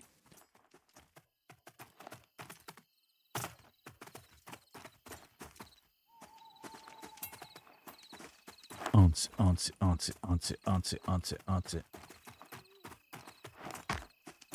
Is there like a whole worm-eaten set? Is that how this works? Heartbroken, please have a good night and see you later. Nether Terror, thank you so much for hanging out. Thank you for grouping. Take it easy. Have a good night.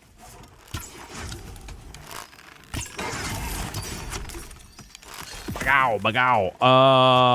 Sort of not really a set. Like, is there a piece for every like, visible piece? I don't know what to call it.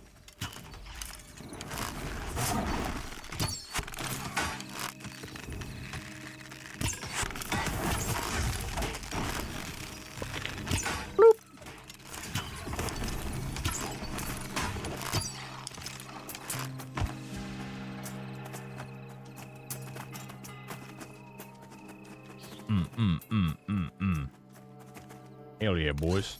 Hell yeah, boys. Hell yeah. What do we got? We got 30, almost 40%. We're almost 40%. Worm eaten and grass woven. +1 drops to all main 6 slots. No cloaks. Ah. Yeah. Worm ridden has the wisdom. I also got some moldy boots.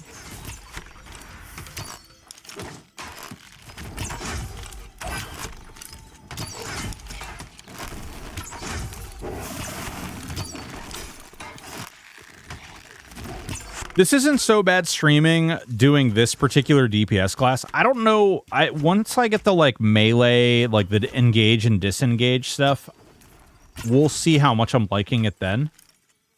Ow! Ow, he's biting my ass! He's biting my ass! He's biting me! Oh, God. I think my warrior has an 11 damage bow, can gift to you. Oh, dude, don't worry about doing all that. I don't need to be twinked. I'd rather, like, progress through it naturally.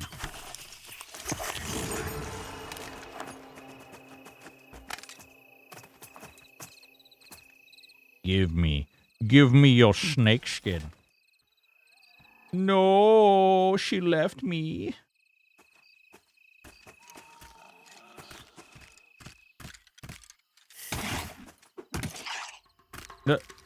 Salak. Whoa, that was cool as hell, bro. He did that Karate Kid move. Mr. Travel Rings. So, first of all, it was a travel fungi tunic at a club. Staff of shielding. Okay. I didn't have no travel rings. That was the cleric. Freak crits are kind of nice with engage and withdraw, but the novelty wears off. Yeah. Bro, we were in this this guild on P99, which was like a solo self-found guild. And I'm running around and I'm soloing and I'm doing stuff and I'm clearing content. And I'm having a lot of fun. And I played an Ixar monk. And I'm running around doing all this stuff. And I encounter this cleric who's out in a field in, I think it was South Karana. And I was like, oh, dude. No, it was West Karana. It was definitely West Karana. So we get out there, and he's, like, out there killing scarecrows. And I was like, there's no fucking way this cleric is just, like, deucing scarecrows without, like, some gear. So I, like, sneak up behind him. Because I was... No, I did do that guild, though, Clayton. I did do that guild. I played a bard in that guild. This was the Kittens Guild. Hot Kittens. So I go out there, and I like sneak up behind this cleric while he's meditating, and I inspect him, and he's like he's like got these 80 hit point rings on. He's got like a back slot and like a bunch of other stuff. And I sent him a message. I was like, hey man, isn't Hot Kittens isn't that a solo self-found guild?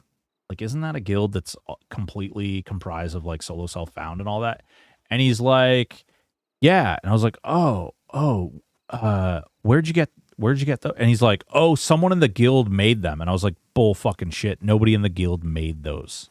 There's no way. Nobody was high enough yet. The level rec that you needed to be didn't even give you, what's going on, Reyna? Didn't even give you enough, like, you weren't high enough to even cast the enchanted spell to be able to use, like, to be able to craft those items, right? So it's like, because they set what they did, the way the kittens worked is they would set like a level rec. Like you could go between here and level 20 and you had to be completely solo self-found. So that, you know, people would do that and then they lock themselves in.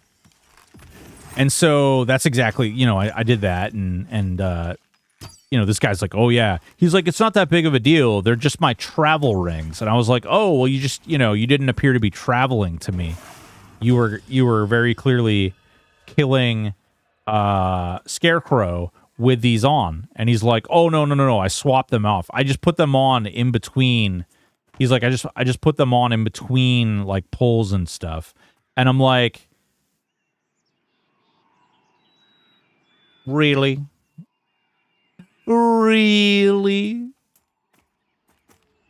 And so later I'm on another character in the guild, and the guy's like talking shit about how somebody called him out for wearing these. And I was like, this is hilarious. So I ended up basically nice community play on Aaron Short. Creelin, thank you so much, baby. So I ended up putting my Ixar monk, I ended up twinking him out. Like, he probably was worth like 2 million plat on P99. I twinked him so out in the solo self-found guild. And then somebody, like after, I can't remember like what it was. Somebody in the guild was like, oh, you have this gear on. And I actually ratted myself out. I was like, yeah, totally. No, I definitely do. And he's like, oh man. He's like, yeah, that's not good. And I was like, oh yeah? Okay. That's not good. Because the cleric who was doing this was still in the guild. And he's like, yeah, man, this is just a bad look. I'm going to have to go ahead and, like, remove you from the guild. And I was like, oh, okay, yeah, no, let me remove myself from the guild. I was like, this is goofy as hell. I was like, if people aren't going to follow the rules, then, like, there's no real use to any of the system. I see you on Steam. Do you see me? Do you see me playing Aaron Shore right now, Creelin? I'm playing Aaron Shore. Yeah. It was really funny, though. Also, boys and girls, if you don't already, yeah, super live. Yeah, super live. Super live. Did I do a good job? Do I at least appear like I'm streaming it actively? Do I at least, like, look like it's, you know, in the stream? Would you be fooled? Definitely not a video of me playing something else. I don't. You look like a broken Stoic. Oh, good, dude. Good. Great. Great. Absolutely gravy. Oh, it's just gravy. Colossus, thank you so much for the follow. Hope you're doing well.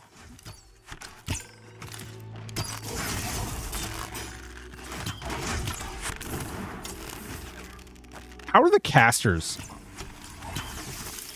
Are the casters good in this? Do they feel good? Do they feel like they just get their faces pounded out? What's up, Ye Cannon?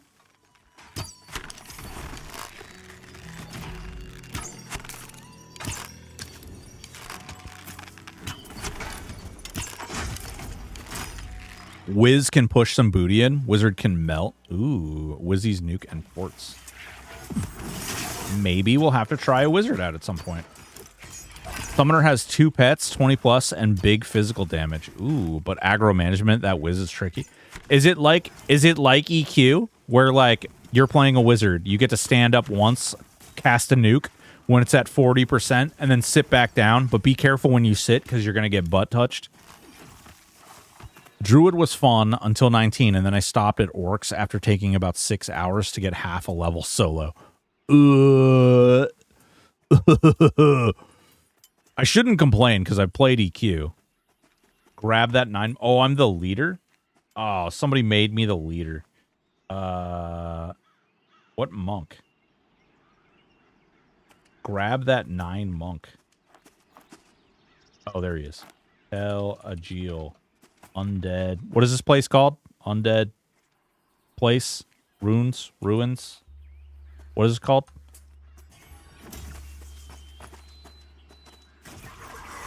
Skeletons. Skeleton.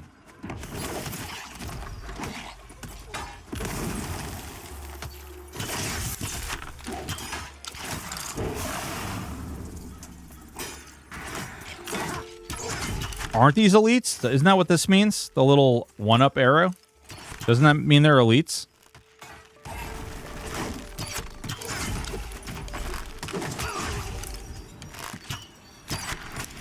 Picking your nose because when you sit, you'll get all the aggro. Oh, the orcs.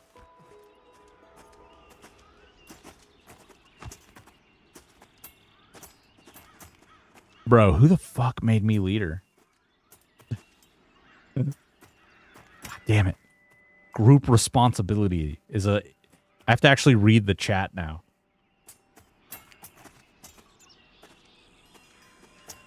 They're removing those... Oh, are they? Will there be any, like, notification about what's...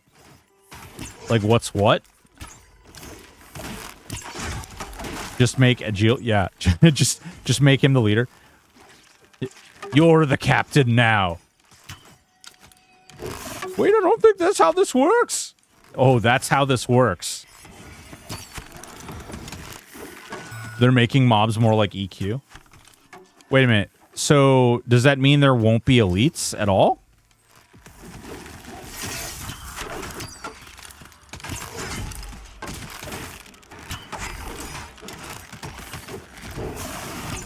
Alright, fuck me. Alright, come on.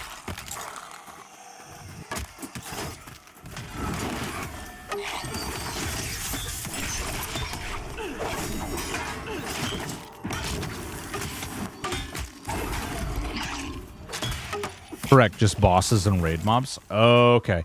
So, but does that mean that they're also going to be lowering the difficulty? Like they won't have additional difficulty here? I don't like that rangers have gimped range in Pantheon. I don't think it's gimped range. I think it just like it's a you have to combo attack, right? You have to do both Oh, all these guys are... I'm the fucking highest guy in the group, huh? No, I mean distant. Oh, yeah. Agreed. Like, I wish this did more, like, or I could rely on that, not have to run up and go like this. Now, granted, when I do this, number go up. And number go up is good.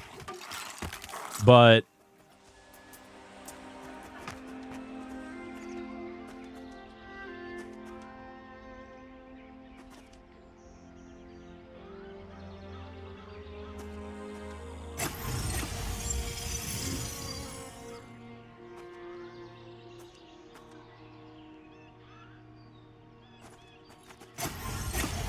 Next to new, yeah. Oh, dude, I'm sure it's really good. It's just, it's one of those things where, like, when I think of a ranger, I want to play like Bow Boy. I want to play a hunter. I want to play a hunter.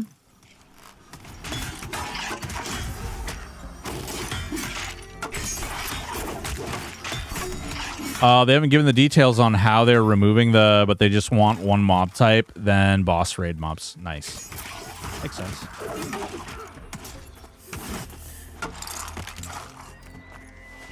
How do I make him the leader? Do I just click on him like this and go pass leader? There we go. Awesome.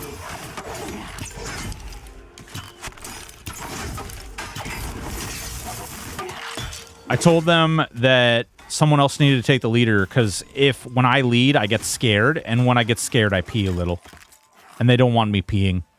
Nobody wants to see that. I'd gladly sacrifice melee power for more ranged abilities if I were able to. I would like to see some type of, like, incentive to do both. Hot take. I would like to see a melee build, and I would like to see a ranged build. And I would like to see there be some type of corresponding or correlation reason to do one or the other. You could even do, like, one is higher damage, one is higher base damage, and the other one is just, like, better debuffs or something. I don't even fucking care. Like,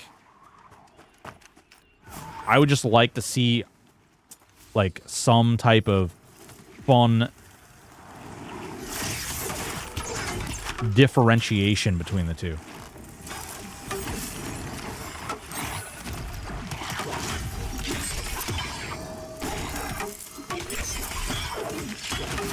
The mastery systems need to be more than just a point, do more damage, or spell last longer.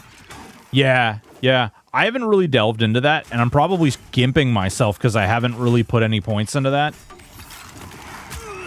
I haven't messed with it too much.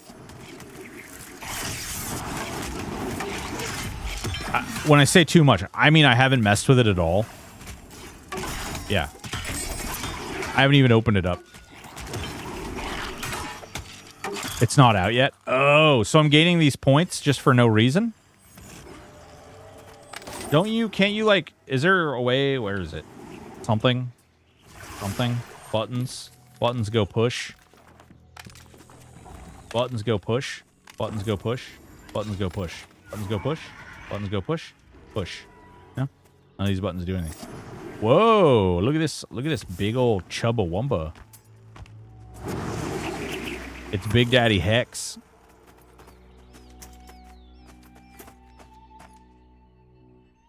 Oh, God.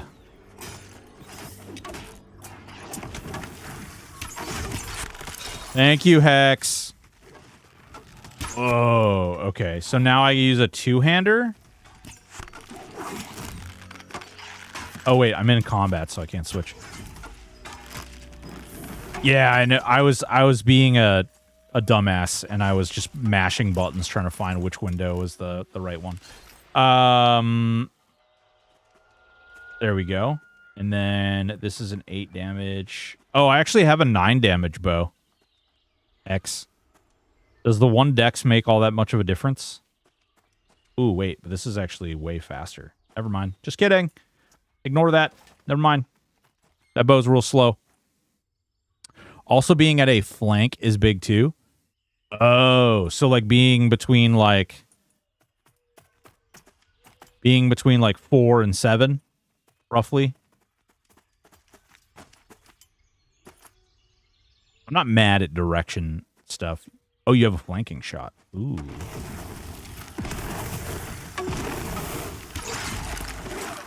Okay, there's definitely a damage increase. Oh, okay. Yeah.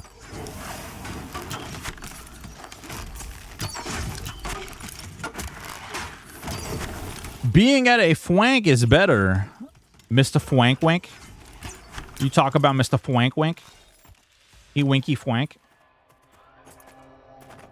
Boom, boom, boom, boom, boom, boom, boom, boom. Give me all your meat, Mr. Diamond Fang. Fwanking beans. How'd you get the beans above the fwank? Hmm? People want to know. People want to know. The artist formerly known as Let Me Be Frank Wink. Yeah. That dude's savage.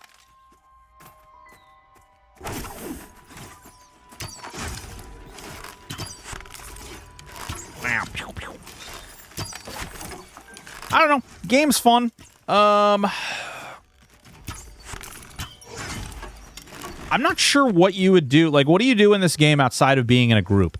Like, if I'm not grouped and I don't have, like, I don't have people, I'm LFG. Maybe I'm not even LFG. Maybe I just don't want to go get XP. I don't have time to get XP. What do I have? What can I do? What is there for me to engage in this game? You go harvest? Sit in a corner and wish you had friends? Well, that's just my normal life. I don't need to log into a game for that. Fuck, dude. Waldstein, of all people, I would hope you'd know that. Crafting, solo, and explore. Wood, herbs, and apples. Soloing as a ranger is running for your life, shooting behind you. All I'm hearing is all of you guys telling me to play Aaron Shore instead of Pantheon. You have tracking? That's true. I do have tracking.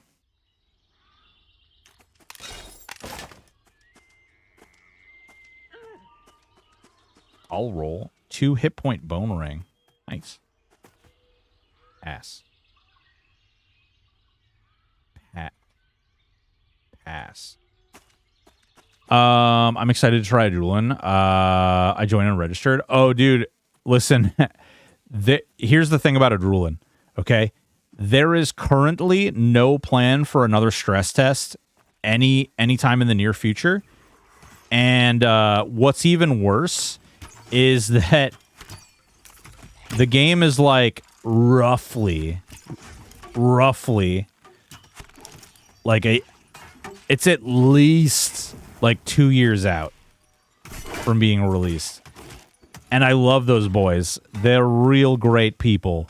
They have a really awesome game. It just makes me really sad that they're like, and it's their prerogative. It really is at the end of the day. I don't want anybody thinking I'm like shitting on these guys for taking their time to do whatever they want to do.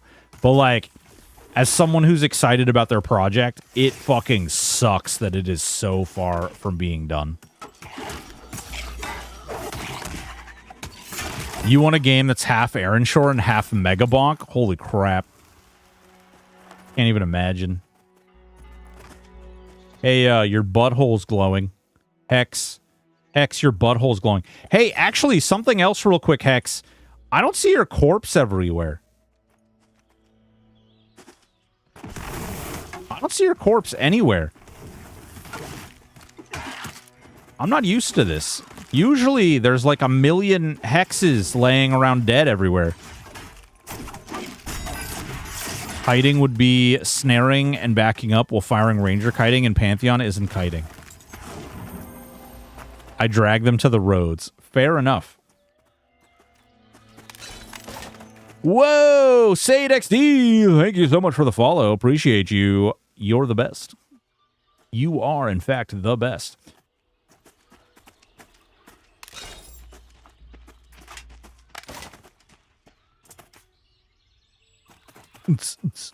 Ooh, actually, wait. Is this guy wearing, like, padded armor? He looks a little cooler. It's like, this guy's stuff looks kind of cool. I'm totally not trying to see your wiener. But maybe we're looking... Yeah, maybe we're looking at your wiener a little bit. Just a little bit. See, like, do you see the difference, though? Like, see the pads? See how they're, like... The texture isn't really, like, sharp. And then the shirt, the texture is, like, super sharp. Weird. I don't know why they do that.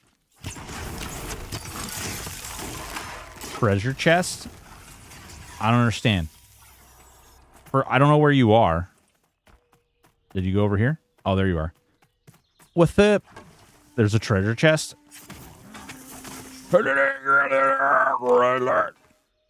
It's locked and you don't have the key. It says I don't have a key. Omni, what's going on, baby? I hate how they totally nerfed chests.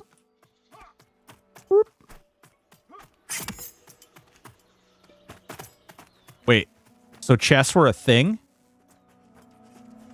Actually, here's another really good example. Look at this chick's hair. Is that a chick? No, it's a dude. What the fuck is my problem? Like, look at the detail on the hair there. It's crazy.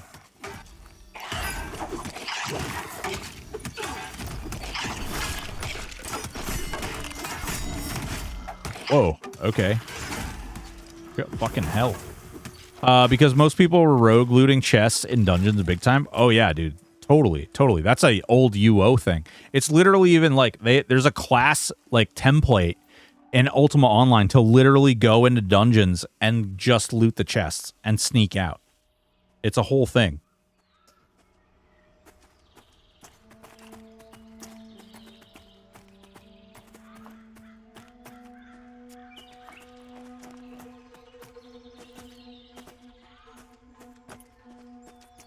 You need one empty bottle and one scrap metal to begin your map quest. Looks like some of the world textures and lighting may have gotten an upgrade since... Yeah, so Waldstein, they like overhauled their art, but it's like only in certain places. Like, look at this dude. Look at his shirt. Look at the armor. Like, look at his helmet and stuff. Like, look at how high quality that is. His shield looks really good. We were grouped with someone earlier who had this like wild like mushroom shield, and like it's so weird. Listen, Diamond Fang. Get fucked.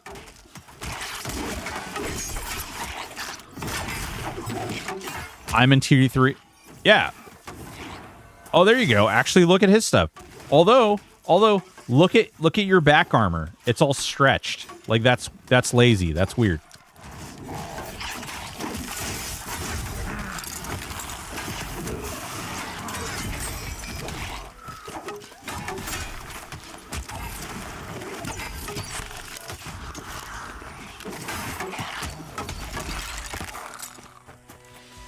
It's just weird.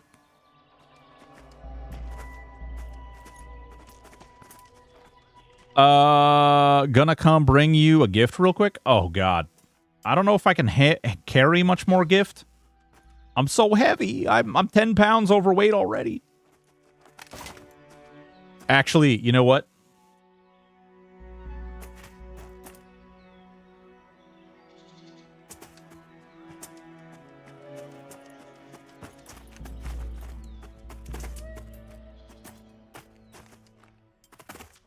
Weighed down by all that streamer privilege. Listen, it's really, really heavy.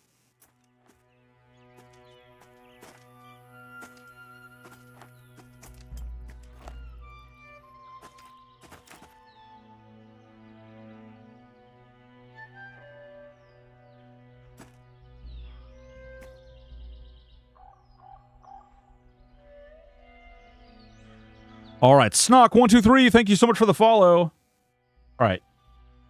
Leave group. There we go. All right, we're going to go back to town. We're going to go back to town to the bank where we are vastly overweight, and this way we'll be there. And then it's 8 o'clock anyway, so typically when we end stream. But I got to tell you, the game is fun, and it does definitely have those feels of like original EQ. There's definitely a lot of aspects of this that are really, really neat, that have a lot of, like, coolness. Hey there. Hey there. Ooh, yeah. Ooh, yeah. Yeah, what's up? I want to get in... Oop, shit. I want to get into dungeon, yeah, dude, that's one of the things that I really want to explore. I really want to actually get, like... in a dungeon. I want to go really deep. Oh, fuck me. Okay. Damn, dude. Thanks. Holy fuck. Bang tipped air. Holy shit. All right, so you just put that in here, right? And then what was the other thing you gave me? You gave me a shirt. Keeping tunic. Whoa. Bloop. Hell yeah. Damn, dude. Thank you. Oh, holy fuck. Okay, that changed the way I looked entirely. Look at me, I look cool now. Notorious, thank you so much for the lurk. Hey, everyone. Notorious Jerk is lurking. You better tell somebody. You better fucking tell somebody that you're lurking. All right, we're going to run over to the bank. We're going to put some stuff in the bank. Because I'm fucking way overweight. The game is cool. The game is fun. Honestly, if you have it, I would recommend checking it out again. I don't know how different it is from the original time that you played it, but it's fun. I definitely am going to give it more of a college try. I'm going to play it out a little bit further. I think that overall, there's good bones here. Definitely room for some improvement, but yeah. Tattered snakeskin. Tattered snakeskin. Boop. Low quality snakes. Oh, fuck. Bones, right? I don't have any of these ones. Although, I could do these two things for trade skills. We should do these two things for actually. Rusted longsword we can sell. I think I can sell... Well, wait a minute. I don't want to sell that. I want to sell that. I don't care about this. Russian roulette. Woo! Solo is drool cup worthy. Yeah, we probably won't be soloing. I'll probably what I'll likely do is I'll try and set it up so that I have like I'll try and establish groups ahead of time. And that way we have people we can play with. Giggity. Giggity. We can play with all of you. We can do what we want to. We can do those things in time. And a friend who doesn't do stuff together is no friend of mine or something. I don't know. Stuff. Words. Oh, shit. Oh. Oh, oh. Good lord. Wait, does this just go right into there? Do I just go like this? Oh. And then I can... Oh. Oh. Okay, cool. Yeah. Nice. Nice. Hell yeah. Thank you. You guys have all been very generous. I really do appreciate it. I'm really... this game seems fun. It just seems like a lot. It seems like there's a lot involved. And if you're not willing to put that time in that it may need, then I do think to some extent it might be too much for some, maybe even most. Just going to throw all that in there like that. I'm going to keep these because I'm going to sell them. Hell yeah, dude. Hell yeah, dude. It's quite casual if you like it to be. Yeah, it is. That's fair. Fletching and carpentry, Ranger's best friend. Ooh, okay. Well, that might be what we do. Black Moon Rejects. Yeah, the game is neat. The game is fun. Definitely had a lot of fun with it today. Tomorrow, I don't know what we're going to play. I haven't really decided, and because we lost our home at THJ, we're kind of just like... We're waywardly walking around, just playing all kinds of games. If you think that there's a game out there that you'd like to see me play or get into or try out, please consider joining the Discord. You can find that Discord by typing !socials. And in there, throw us a recommendation. I've been looking at all these different games. We've had a handful of different ones that have been recommended to me. This game, in fact, we're playing Pantheon today because the viewers voted on it. Ultima Online. We could play Ultima Online. I played Ultima Online on stream not too long ago, actually. Well, I guess it was almost 2 months ago now. Really great water park. Yes, we've been playing Water Park Simulator here and there. I've never played... Wait, Q, are you saying that you want to play Ultima Online with me?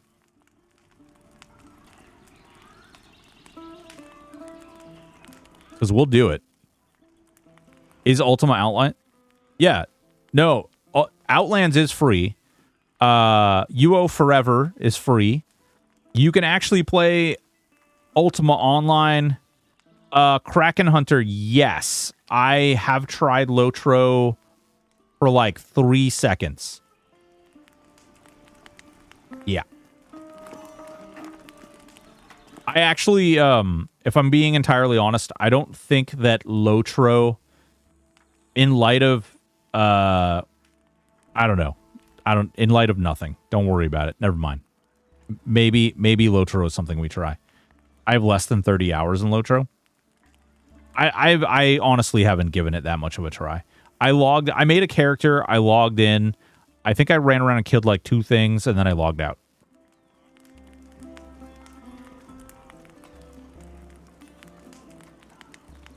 But yeah, so in here, socials, okay?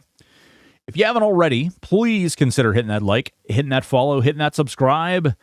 And if you want to know when I'm going online or what I'm going to be playing next, you can follow us on Twitter. You can follow us in our Discord. Both of those can be found right in that link tree. There is also an OnlyFans. Haha, just kidding. Made you click it. World vs. World was the best part of Lotro. Dude, there's some really fun PvP stuff too, which we like. We don't shy away from PvP over here. We kind of love the PvP in some ways, which I'm now going to talk to Kratos about the possibility of maybe doing some Ultima Online stuff. Maybe we can get a little something going on here. I do worry though, because Ultima Online definitely has some like not opted in PvP in which you can lose everything you're holding. So we definitely will have to go over that and kind of talk about some of the ramifications of how Ultima Online works. Because you can lose a lot very easily. Return of Reckoning. Yes, Return of Reckoning is also a really good one. I'm so in on that. It's not even fair. Oh, Q. We'll talk. There's a lot of intricacies to Ultima Online PvP, which fortunately I was a player, PK, player killer, whatever you want to call, back in the day. Definitely that guy who you'd be at the skeleton wall training up your parrying skill, and I'd roll in and murder you and your friends and everyone else, and then steal all your house keys and teleport to your house and steal all your things. And yeah. But anyway, I'm all about happy, positive vibes now. I'm reformed. I have been reformed. I am now a good boy. And so we share that goodness with all of you. I love you all. We stream Monday through Friday, 4 p.m. to 8 p.m. Eastern Standard Time Zone. We did announce this week that we're working with Stack Up to raise more money for veterans suffering with mental health problems. November 1st, we'll be going to LA for a giant 10-year anniversary shindig where we'll be raising more money. So please consider holding on to your monies until then. Help those veterans out. Further from that, we're also working with Avalon, Jeff Butler's new game, and hopefully we can release more of what we're doing over there in the near future. Really exciting stuff. They're growing, they're building, there's tons more expanding, and hopefully we'll have more to share over there as well. And yeah, until next time, I guess. I love you all. Thanks for hanging out. Appreciate all the follows. Appreciate all the subs. Appreciate everything from everyone. You guys are really great. And yeah, be safe. Take it easy. I love you. Bye.